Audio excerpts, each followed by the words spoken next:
ಬೇಕು. ಹಲ್ಲೆಲೂಯಾ. ಈ ವರ್ಷದಲ್ಲಿ ದೇವರು ಖಂಡಿತವಾಗಿ ಮಾಡಲಿಕ್ಕಿದ್ದಾನೆ. ನಾನು ಮನೆಗೆ ಹೋದ ನಂತರ ನನ್ನ ಅಕ್ಕ ಅವಳು ಎಲ್ಲೆಲ್ಲೋ ಸರ್ಚ್ ಮಾಡಿ ಕೆಲವು ವಾಗ್ದಾನಗಳು ಯಾರ್ಯಾರು ಹೇಳಿದ್ದಾರೆ ಎಂಬುದಾಗಿ ಕೇಳುವಾಗ ಈ ವರ್ಷದ ವಾಗ್ದಾನಗಳನ್ನು ನಮ್ಮ ಕೆಲವರು ದೇವರು ದೊಡ್ಡ ದೊಡ್ಡ ಸೇವಕರುಗಳ ಮುಖಾಂತರ ಅವರು ಇಡೀ ದೇಶಕ್ಕೆ ಈ ವಾಗ್ದಾನವನ್ನು ಕೊಡಿಸಿದ್ದಾನೆ. ಹಲ್ಲೆಲೂಯಾ. ಈ ವಾಗ್ದಾನಗಳನ್ನು ನಾವು ಏನು ಹೇಳಿದ್ದೆವೋ ಇದು ನಮ್ಮ ದೇಶದಲ್ಲಿರುವ ದೊಡ್ಡ ಸೇವಕರುಗಳು ಇಡೀ ದೇಶದ ಜನತೆಗೆ ಕೊಟ್ಟಂಥ ವಾಗ್ದಾನಗಳಿದಾಗಿದೆ. ಹಲ್ಲೆಲೂಯಾ. ದೇವರು ನಮ್ಮನ್ನು ನಮ್ಮ ಜೀವಿತಗಳಲ್ಲಿ ಇವತ್ತು ಈ ವರ್ಷ ಒಂದು ಶ್ರೇಷ್ಠವಾದ ಕಾರ್ಯವನ್ನು ಮಾಡಲಿಕ್ಕಿದ್ದಾನೆ. ಹಲ್ಲೆಲೂಯಾ. ನಂಬಿದರೆ ನಾವು ದೇವರ ಮಹಿಮೆಯನ್ನು ಕಾಣಲಿಕ್ಕಿದ್ದೇವೆ. ನಾನಿವತ್ತು ಮಾತನಾಡುವಂಥ ಸಂಗತಿ ಹೊಸ ಹೆಸರಿನ ಬಗ್ಗೆ ನಾನು ಈ ವಾರ ಮಾತನಾಡುತ್ತೇನೆ. ದೇವರು ನಮಗೆ ಕೊಟ್ಟಂಥದ್ದು ಮೊದಲನೇ ವಾಗ್ದಾನ ಏನು? ಹೊಸ ಹೆಸರು. ಯೆಶಾಯ 62:2 ಈಗಾಗಲೇ ಓದಿದೆವು. ಜನಾಂಗಗಳು ನಿನ್ನ ಧರ್ಮವನ್ನು, ಸಕಲ ರಾಜರು ನಿನ್ನ ವೈಭವವನ್ನು ನೋಡುವರು. ಯೆಹೋವನ ಬಾಯಿ ನೇಮಿಸಿದ ಹೊಸ ಹೆಸರು ನಿನಗೆ ದೊರೆಯುವುದು. ಇವತ್ತು ಹೊಸ ಹೆಸರು ನಾವೆಲ್ಲರೂ ಬಯಸ್ತೇವೆ. ಹೊಸ ಹೆಸರೆಂದರೆ ನಮ್ಮ ತಂದೆ ತಾಯಿಗಳು ಇಟ್ಟ ಹೆಸರಲ್ಲ, ಆದರೆ ನಾವು ಕ್ಯಾರಿಯರಲ್ಲಿ ಮುಂದೆ ಹೋಗುತ್ತಾ ಬೆಳೆಯುತ್ತಾ ಬರುವಾಗ ನಮ್ಮನ್ನು ಹೊಸದಾಗಿ ಜನರು ಐಡೆಂಟಿಫೈ ಮಾಡಬೇಕೆಂಬುದಾಗಿ ನಾವೆಲ್ಲರೂ ಬಯಸ್ತೇವೆ. ಹೌದಾ ಇಲ್ವೋ? ನನ್ನ ಕಡೆ ಎಲ್ಲರೂ ಗಮನ ಕೊಡಿ, ಮಕ್ಕಳೆಲ್ಲರೂ ಶಾಂತವಾಗಿರಿ. ಹೊಸ ಹೆಸರು ಬೇಕು ಎಂಬುದಾಗಿ ಯಾರು ಬಯಸ್ತಾರೆ? ನಾವೆಲ್ಲ ಕುಳಿತಂತ ನಾನು ಸೇರಿ ನೀವೆಲ್ಲರೂ ಸಹ ಬಯಸುವರಾಗಿದ್ದೀರಿ. ನಾವು ಬೆಳೀತಾ ಬರುವಾಗ ಒಂದೊಂದು ಉದ್ಯೋಗಕ್ಕೆ ಸೇರಿಕೊಳ್ಳುತ್ತೇವೆ, ಅಥವಾ ನಾವು ಎಜುಕೇಷನ್ ಸಮಯದಲ್ಲಾಗಿರ್ಬೋದು, ಜಾಬ್ಗಳನ್ನು ಮಾಡುತ್ತಿರುವಂಥ ಸಮಯದಲ್ಲಾಗಿರ್ಬೋದು, ನಾವು ಏಜ್ಗಳು ಒಂದು ವರ್ಷ ದಾಟುತ್ತಾ ಇರುವಾಗ ನಾವು ಬಯಸುವಂಥದ್ದು ನಾವು ಜನರ ಮುಂದೆ ಒಂದು ವಿಶೇಷವಾಗಿ ಕಾಣಲ್ಪಡಬೇಕು, ನನ್ನನ್ನು ಐಡೆಂಟಿಫೈ ಮಾಡುವಂಥ ರೀತಿ ಬದಲಾಗಬೇಕು ಎಂಬುದಾಗಿ ಪ್ರತಿಯೊಬ್ಬನು ಬಯಸುತ್ತಾನೆ. ಆದರೆ ಪ್ರಿಯ ದೇವ ಜನರೇ, ಈ ಹೊಸ ಹೆಸರು ಅದು ಫ್ರೀ ಆಗಿ ಸಿಗುವುದಿಲ್ಲ. ಹೌದಾ? ಒಪ್ಪುತ್ತೀರಾ? ಹೊಸ ಹೆಸರು, ನಿಮ್ಮ ಹೊಸ ಐಡೆಂಟಿಟಿ ಯಾವಾಗಲೂ ಅದು ಉಚಿತವಾಗಿ ಸಿಗುವುದಿಲ್ಲ. ನೀವು ಪ್ರಯಾಸ ಪಟ್ಟರೆ ಮಾತ್ರ ಹೊಸ ಹೆಸರನ್ನು ನೀವು ಹೊಂದಿಕೊಳ್ಳಲಿಕ್ಕೆ ಸಾಧ್ಯ. ಕೆಲವರು ಎಷ್ಟೋ ವರ್ಷಗಳಿಂದ ಒಂದೇ ಕೆಲಸ ಮಾಡ್ತಾ ಇರ್ತಾರೆ, ಅವರು ಸಾಯು ತನಕ ಒಂದೇ ಕೆಲಸದಲ್ಲಿ ಇರ್ತಾರೆ. ಅವ್ರು ಏನು ಕೆಲಸ ಮಾಡ್ತಿದ್ದಾರೆ ಎಂಬುದಾಗಿ ಕೇಳಿದರೆ ಅವರ ಲೈಫ್ ಲಾಂಗ್ ಅವರು ಯಾರೇ ಕೇಳಿದ್ರು ಅವ್ರು ಹೇಳುವಂಥದ್ದು ಅವನು ಮಾಡುತ್ತಿದ್ದ ಅದೇ ಕೆಲಸ ಎಂಬುದಾಗಿ. ಹೌದಾ? ಇವತ್ತು ದೇವರು ನಮ್ಮನ್ನು ಬಯಸುವಂಥದ್ದು ನಾವು ಈ ವರ್ಷ ಹೊಸ ಹೆಸರನ್ನು ಹೊಂದಿಕೊಳ್ಳಬೇಕು ಎಂಬುದಾಗಿ, ಕ್ರೈಸ್ತ ಹೆಸರು ಹೊಂದಿಕೊಳ್ಳಬೇಕೆಂಬುದಾಗಿ ದೇವರು ಬಯಸುತ್ತಾ ಇಲ್ಲ.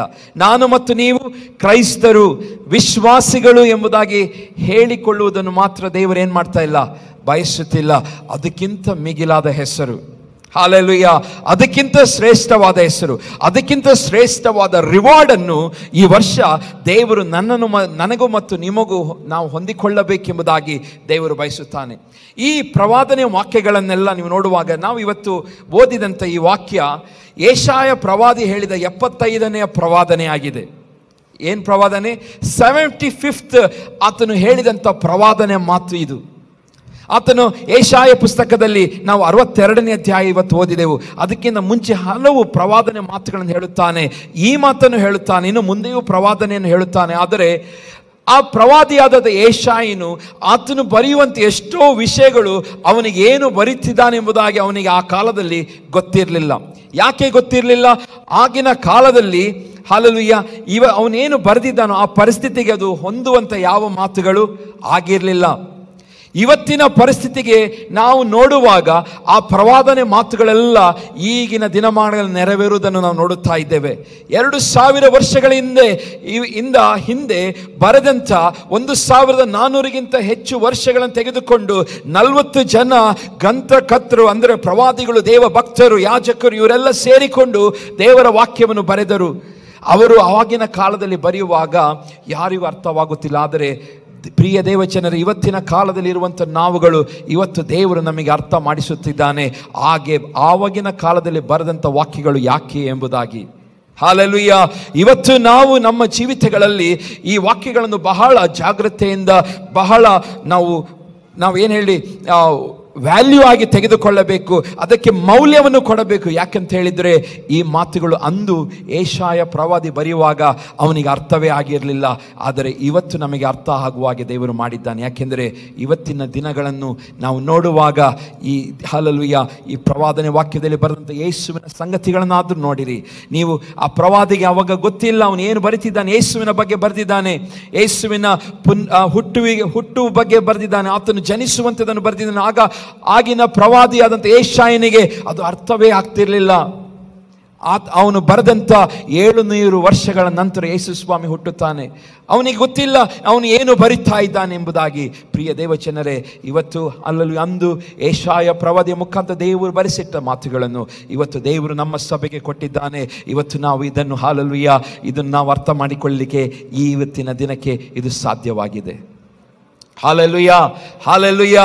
ಯಾಕೆಂತ ಹೇಳಿದರೆ ಪ್ರಿಯ ದೇವಜನರೇ, ದೇವರು ಅಂದು ಇವತ್ತಿನ ಜನರೇಷನ್ಗೆ, ಇವತ್ತಿನ ಪೀಳಿಗೆಗೆ ಹಾಲೆಲೂಯಾ ದೇವರು ಅನುಗ್ರಹಿಸಬೇಕಾದ ಮಾತುಗಳು ಹಾಲೆಲೂಯಾ ಅಂದಿನ ಜನರಿಗೆ ಗೊತ್ತಾಗಲಿಲ್ಲ, ಆದರೆ ನಮಗೆ ಆತನು ತಿಳಿಯಪಡಿಸುತ್ತಿದ್ದಾನೆ. ಅಲ್ಲಿ ವಾಕ್ಯದಲ್ಲಿ ಓದುವಂಥ ಕೆಲವು ಸಂಗತಿಗಳಂತ ಹೇಳಿದರೆ, ಆ ಅಧ್ಯಾಯದ ಪ್ರಾರಂಭದಲ್ಲಿ ಓದುತ್ತೇವೆ, 62ನೇ ಅಧ್ಯಾಯ ಪ್ರಾರಂಭದಲ್ಲಿ ಧರ್ಮವನ್ನು ಧರ್ಮದ ಬಗ್ಗೆ ಬರೀತಾ ಇದ್ದಾನೆ ಮತ್ತು ವೈಭವದ ಬಗ್ಗೆ ಅಲ್ಲಿ ಬರೆಯೋದನ್ನು ನಾವು ನೋಡುತ್ತೇವೆ. ಇಲ್ಲಿ ಧರ್ಮ ಎಂಬುದಾಗಿ ನೋಡುವಾಗ ಇಂಗ್ಲಿಷ್ ಬೈಬಲ್ಗಳಲ್ಲಿ ಸ್ಪಷ್ಟವಾಗಿ ಹೇಳ್ತದೆ, ಈವನ್ ಹೀಬ್ರೂ ಬೈಬಲಲ್ಲಿ ನಾವು ನೋಡುತ್ತೇವೆ ರೈಚಸ್ನೆಸ್ ಅಂದರೆ ನೀತಿವಂತಿಕೆಯ ಬಗ್ಗೆ ಅಲ್ಲಿ ಮಾತನಾಡುತ್ತಿದ್ದಾನೆ. ಇವತ್ತು ನಾವು ಓದಿದಂತೆ ಈ ವಾಕ್ಯ, ಈ ವರ್ಷದ ವಾಗ್ದಾನ ನಮ್ಮ ಜೀವಿತದಲ್ಲಿ ನೆರವೇರಬೇಕಾದರೆ ಆ ವಾಕ್ಯದಲ್ಲಿ ದೇವರು ಕೆಲವು ಷರತ್ತುಗಳನ್ನು ಇಟ್ಟಿದ್ದಾನೆ. ಷರತ್ತುಗಳಿದೆ. ಪ್ರತಿಯೊಂದು ಆಶೀರ್ವಾದದ ಹಿಂದೆ ಬೈಬಲ್ ನೀವು ನೋಡಿರಿ, ಎಲ್ಲ ಆಶೀರ್ವಾದದ ಹಿಂದೆ ಒಂದು ಷರತ್ತುಗಳಿದೆ. ನಮಗೆ ದೇವರು ಕೊಟ್ಟಂತ ಆ ಪಂಚಾಶತಮ ದಿನದಂದು 2000 ವರ್ಷಗಳ ಹಿಂದೆ ಹಲ್ಲೆಲೂಯಾ 120 ಜನ ಕುಳಿತುಕೊಂಡು ಅವರು ದೇವರ ಸನ್ನಿಧಾನದಲ್ಲಿ ಪ್ರಾರ್ಥನೆ ಮಾಡುತ್ತಿರುವಾಗ ದೇವರ ಆತ್ಮನ ಅವರ ಸಂಗಡ ಮಾತನಾಡುತ್ತಾನೆ. ದೇವರು ಆತ್ಮನು ಪರಲೋಕದಿಂದ ಅವರ ಮೇಲೆ ಇಳಿದು ಬರ್ತಾನೆ. ಅವರು ಅಭಿಷೇಕದಿಂದ ತುಂಬಲ್ಪಡುತ್ತಾರೆ, ಅನ್ಯ ಭಾಷೆಗಳನ್ನು ಮಾಡುತ್ತಾರೆ. ಅವರ ಹಿಂದೆ, ಅವರ ಆ ಆಶೀರ್ವಾದದ ಹಿಂದೆ ದೇವರು ಅವರಿಗೆ ಷರತ್ತುಗಳನ್ನು ಒದಗಿಸಿಟ್ಟಿದ್ದನು. ಅವರ ಆಶೀರ್ವಾದದ ಹಿಂದೆ ದೇವರವರಿಗೆ ಷರತ್ತುಗಳನ್ನು ನಿಗದಿಪಡಿಸಿದನು. ಆ ಷರತ್ತುಗಳು ಯಾವಾಗ ಫುಲ್ಫಿಲ್ ಆಗುತ್ತೋ, ಆ ಷರತ್ತು ಏನು? ನೀನು ಕಾಯಬೇಕು ಎಂಬುದಾದಂಥ ಒಂದು ಷರತ್ತು ದೇವರಿಟ್ಟಿದ್ದನು. ನೀವು ಅಭಿಷೇಕ ಹೊಂದಿಕೊಳ್ಳಬೇಕಾದರೆ ನಿಮಗೆ ಸಿಗುವುದಿಲ್ಲ, ನೀವು ದೇವರ ಸನ್ನಿಧಾನದಲ್ಲಿ ಕಾಯಬೇಕು ಎಂಬುದಾಗಿ ಷರತ್ತನ್ನು ವಿಧಿಸಿಟ್ಟಿದ್ದನು. ಆ ಷರತ್ತು ವಿಧಿಸಿದ ದೇವರು ಆ ಷರತ್ತಿನಂತೆ ಅವರು ಕಾಯುತ್ತಾ ಇದ್ದರು. ಕಾಯುವಂಥ ಸಮಯದಲ್ಲಿ ದೇವರು ಅವರಿಗೆ ಏನು ಮಾಡಿದನು? ಅಭಿಷೇಕದ ಮಳೆಯನ್ನು ಅಂದು ಸುರಿಸಿದನು, ಪಂಚಾಶತಮ ದಿನದಂದು. ಇವತ್ತು ನಾವು ಅದೆಲ್ಲ ಸಂತೋಷದ ಆ ಅನುಭವ ನಾವು ಇವತ್ತು ಅನುಭವಿಸುತ್ತಿರುವಂಥದ್ದು ಯಾಕೆ? ಅಂದು ಆಗಿನ ದೇವ ಮಕ್ಕಳು ಆ ಷರತ್ತಿಗೆ ಬದ್ಧರಾಗಿ ಜೀವಿಸಿದರು, ಆ ಷರತ್ತಿಗೆ ಬದ್ಧರಾಗಿ ಜೀವಿಸಿದರು. ಇವತ್ತು ನಮ್ಮ ಮುಂದೆ ಒಂದು ಷರತ್ತು ಇಟ್ಟಿದ್ದಾನೆ ದೇವರು ಇವತ್ತಿನ ವಾಗ್ದಾನದಲ್ಲಿ. ಏನು? ಧರ್ಮವನ್ನು ನಾವು ಮಾಡಬೇಕು, ಧರ್ಮವನ್ನು ಮಾಡಬೇಕೆಂಬುದಾಗಿ. ಅಂದರೆ ನಾವು ನೀತಿವಂತರಾಗಿ ಜೀವಿಸಬೇಕು. ಆಗ ದೇವರು ನಮಗೆ ವೈಭವದಿಂದ ನಮ್ಮನ್ನು ತುಂಬಿಸುತ್ತಾನೆ, ಹೊಸ ಹೆಸರನ್ನು ನಮಗೆ ಕೊಡುತ್ತಾನೆ ಎಂಬುದಾಗಿ ದೇವರ ವಾಕ್ಯದಲ್ಲಿ ಓದುತ್ತೇವೆ. ಹಲ್ಲೆಲೂಯಾ. ಷರತ್ತು ಇದೆ.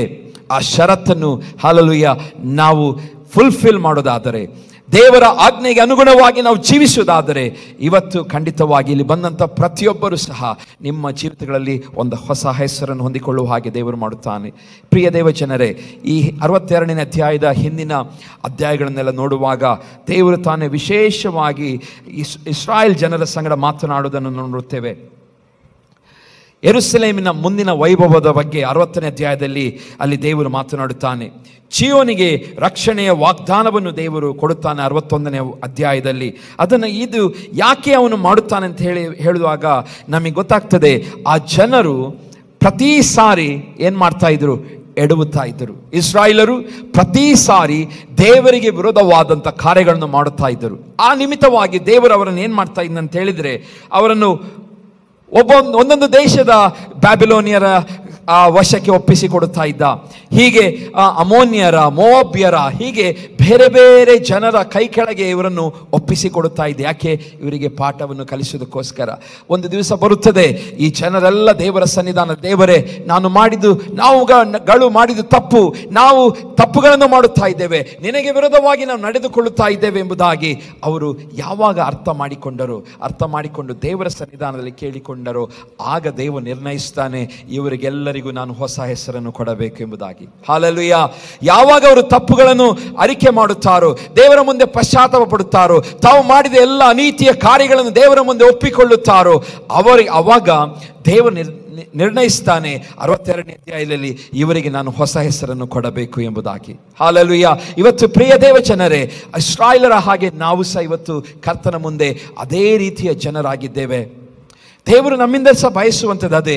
ನಾವು ಏನಾದರೂ ತಪ್ಪುಗಳನ್ನು, ದೇವರಿಗೆ ವಿರೋಧವಾದ ಸಂಗತಿಗಳನ್ನು ಮಾಡುತ್ತಾ ಬಂದಿರುವುದಾದರೆ, ಇವತ್ತು ನಾವು ದೇವರ ಮುಂದೆ ಕ್ಷಮೆಯನ್ನು ಕೇಳುವಾಗ, ಹಾಲೆಲೂಯಾ, ದೇವರು ನಮಗೆ ಹೊಸ ಹೆಸರನ್ನು ಕೊಡುವನಾಗಿದ್ದಾನೆ. ಹೊಸ ಹೆಸರು, ಹೊಸ ಬಿರುದು, ಹೊಸ ಲೆವೆಲ್, ಹೊಸ ಆಶೀರ್ವಾದ, ಹೊಸ ಬಿಡುಗಡೆ, ಹೊಸ ಹಾಲೆಲೂಯಾ, ಏನೆಲ್ಲ ನೀವು ಊಹಿಸುತ್ತೀರೋ ಎಲ್ಲವನ್ನು ಹೊಸದಾಗಿ ಮಾಡಲು ಆತನಿಗೆ ಸಾಧ್ಯವಿದೆ. ಪ್ರಿಯರೇ, ಹಾಲೆಲೂಯಾ, ನಾವು ನೋಡುತ್ತೇವೆ, ಹಾಲೆಲೂಯಾ, ದೇವರು ಇಸ್ರಾಯೇಲರ ಪರವಾಗಿ ಮಧ್ಯಸ್ಥಿಕೆ ವಹಿಸಿಕೊಳ್ಳುತ್ತಾನೆ. ಇಸ್ರಾಯೇಲರ ಪರವಾಗಿ ಮಧ್ಯಸ್ಥಿಕೆ ವಹಿಸಿಕೊಳ್ಳುತ್ತಾನೆ. ಯಾಕೆ? ಹಾಲೆಲೂಯಾ, ಅವರ ಚಿಂತೆಯನ್ನೆಲ್ಲ ದೇವರ ಮುಂದೆ ಹೇಳುವಾಗ, ಅವರ ಕಷ್ಟಗಳನ್ನೆಲ್ಲ ದೇವರ ಮುಂದೆ ಅರಿಕೆ ಮಾಡುವಾಗ, ಹಾಲೆಲೂಯಾ, ದೇವರು ತಾನೇ ಅವರ ಪರವಾಗಿ ಮಧ್ಯಸ್ಥಿಕೆ ವಹಿಸಿಕೊಳ್ಳುತ್ತಾನೆ. ಅವರು ಕಷ್ಟಪಟ್ಟ ಯಾತನೆಯನ್ನೆಲ್ಲ ದೇವರು ನೋಡ್ತಾ ಇರ್ತಾನೆ. ಆದರೆ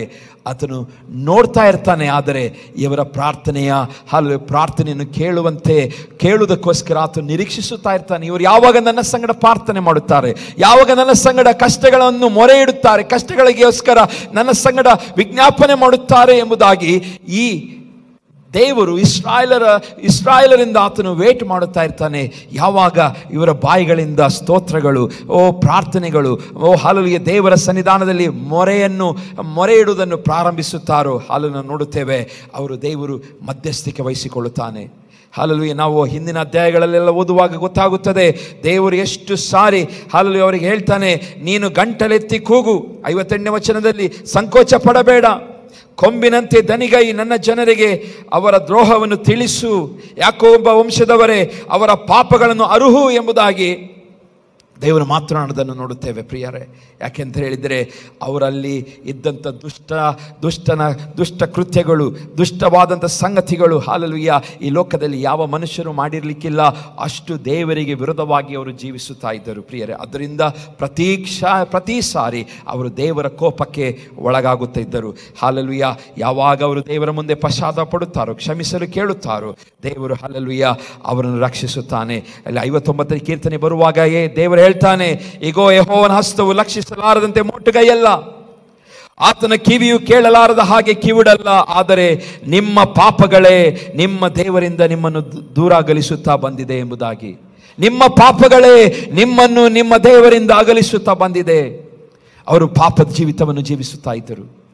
ಹಾಲೆಲೂಯಾ. ಪ್ರಿಯ ಸಭೆಯೇ, ದೇವರು ನಮಗೆ ಈ ವರ್ಷದಲ್ಲಿ ಒಂದು ಕರೆಯನ್ನು ಕೊಡುತ್ತಾ ಇದ್ದಾನೆ, ಪಾಪರಹಿತವಾದ ಜೀವನವನ್ನು ಜೀವಿಸಬೇಕು ಎಂಬುದಾಗಿ. ಪಾಪವಿಲ್ಲದಂಥ ಜೀವನ ನಮಗೆ ಬೇಕು. ಹಾಲೆಲೂಯಾ. ಯಾವಾಗೆಲ್ಲ ಪಾಪದಲ್ಲಿರುತ್ತೇವೋ, ಇಸ್ರಾಯೇಲರ ಹಾಗೆ ಕೆಲವು ಕಠಿಣವಾದಂಥ ಅವಸ್ಥೆಗೆ ನಾವು ಹೋಗುವಂಥ ಪರಿಸ್ಥಿತಿಗಳು ಬರಬಹುದು. ಯಾವಾಗ ನಾವು ಹಾಲೆಲೂಯಾ ದೇವರ ಸನ್ನಿಧಾನದಲ್ಲಿ ಹಾಲೆಲೂಯಾ ಪಾಪಗಳನ್ನು ಅರಿಕೆ ಮಾಡೋದಿಲ್ಲವೋ, ದೇವರು ನೋಡುತ್ತಾನೆ. ದೇವರು ನೋಡಿ ಇಸ್ರಾಯೇಲರ ಹಾಗೆ ಒಂದು ವೇಳೆ ಸೆರೆಮನೆ ಅನುಭವ ನಮಗೆ ಉಂಟಾಗಬಹುದು. ಇವತ್ತು ದೇವರು ಹೇಳ್ತಾ ಇದ್ದಾನೆ, ಅವರ ಪಾಪಗಳ ನಿಮಿತ್ತವಾಗಿ ಅವರೇನಾದರೂ ದೇವರಿಂದ ದೂರವಾದರು ಎಂಬುದಾಗಿ. ಅವರ ಪಾಪಗಳ ನಿಮಿತ್ತವಾಗಿ ಅವರು ದೇವರಿಂದ ದೂರ ಹೋದರು. ಆದರೆ ನಾನು ಮಾತ್ರ ದೇವರಾಗಿದ್ದುಕೊಂಡು ನಾನು ರಕ್ಷಿಸಲು ಶಕ್ತನಾಗಿದ್ದೇನೆ. ನನ್ನ ಹಸ್ತವು ಲಕ್ಷಿಸಲಾರದಂತೆ ಮೋಟುಗೈಯಲ್ಲ, ಆತನ ಕಿವಿಯು ಕೇಳಲಾರದಾಗಿ ಕಿವಿಡಲ್ಲ ಎಂಬುದಾಗಿ ದೇವರು ಹೇಳ್ತಾನೆ. ಪ್ರಿಯ ದೇವಜನರೇ, ಹೌದು, ಪಾಪದಲ್ಲಿರುವುದಾದರೆ ದೇವರು ಹೇಳ್ತಿದ್ದಾನೆ, ನಾನು ಕಿವುಡನಲ್ಲ. ನೀವು ಪ್ರಾರ್ಥನೆ ಮಾಡುವುದಾದರೆ ಆ ಪ್ರಾರ್ಥನೆಗೆ ಉತ್ತರವನ್ನು ಕೊಡುವಂಥ ದೇವರು ನಾನಾಗಿದ್ದೇನೆ. ಹಲ್ಲೆಲೂಯಾ. ನೀವು ಪ್ರಾರ್ಥನೆ ಮಾಡಿ ದೇವರ ಮುಂದೆ ವಿಜ್ಞಾಪನೆ ಮಾಡುವುದಾದರೆ ಆ ಪ್ರಾರ್ಥನೆಗೆ ಉತ್ತರವನ್ನು ದಯಪಾಲಿಸಿ ನಿಮ್ಮ ಸಕಲ ಅನೀತಿಗಳನ್ನು ಕ್ಷಮಿಸಲು ನನಗೆ ಸಾಧ್ಯ ಉಂಟು ಎಂಬುದಾಗಿ ಇಸ್ರಾಯೇಲರಿಗೆ ಯೆಶಾಯ ಪ್ರವಾದಿ ಮುಖಾಂತರ ದೇವರು ತಿಳಿಯಪಡಿಸ್ತಾ ಇದ್ದಾನೆ. ಪ್ರಿಯರೇ, ಹೌದು, ಈ ವರ್ಷದಲ್ಲಿ ನಾವು ನೀತಿವಂತರಾಗಿ ಬದುಕುವಾಗ, ನೀತಿವಂತರಾಗಿ ಜೀವಿಸುವಾಗ ದೇವರು ನಮಗೆ ಸಕಲ ವೈಭವದಿಂದ ನಮ್ಮ ನಡೆಸುತ್ತಾನೆ.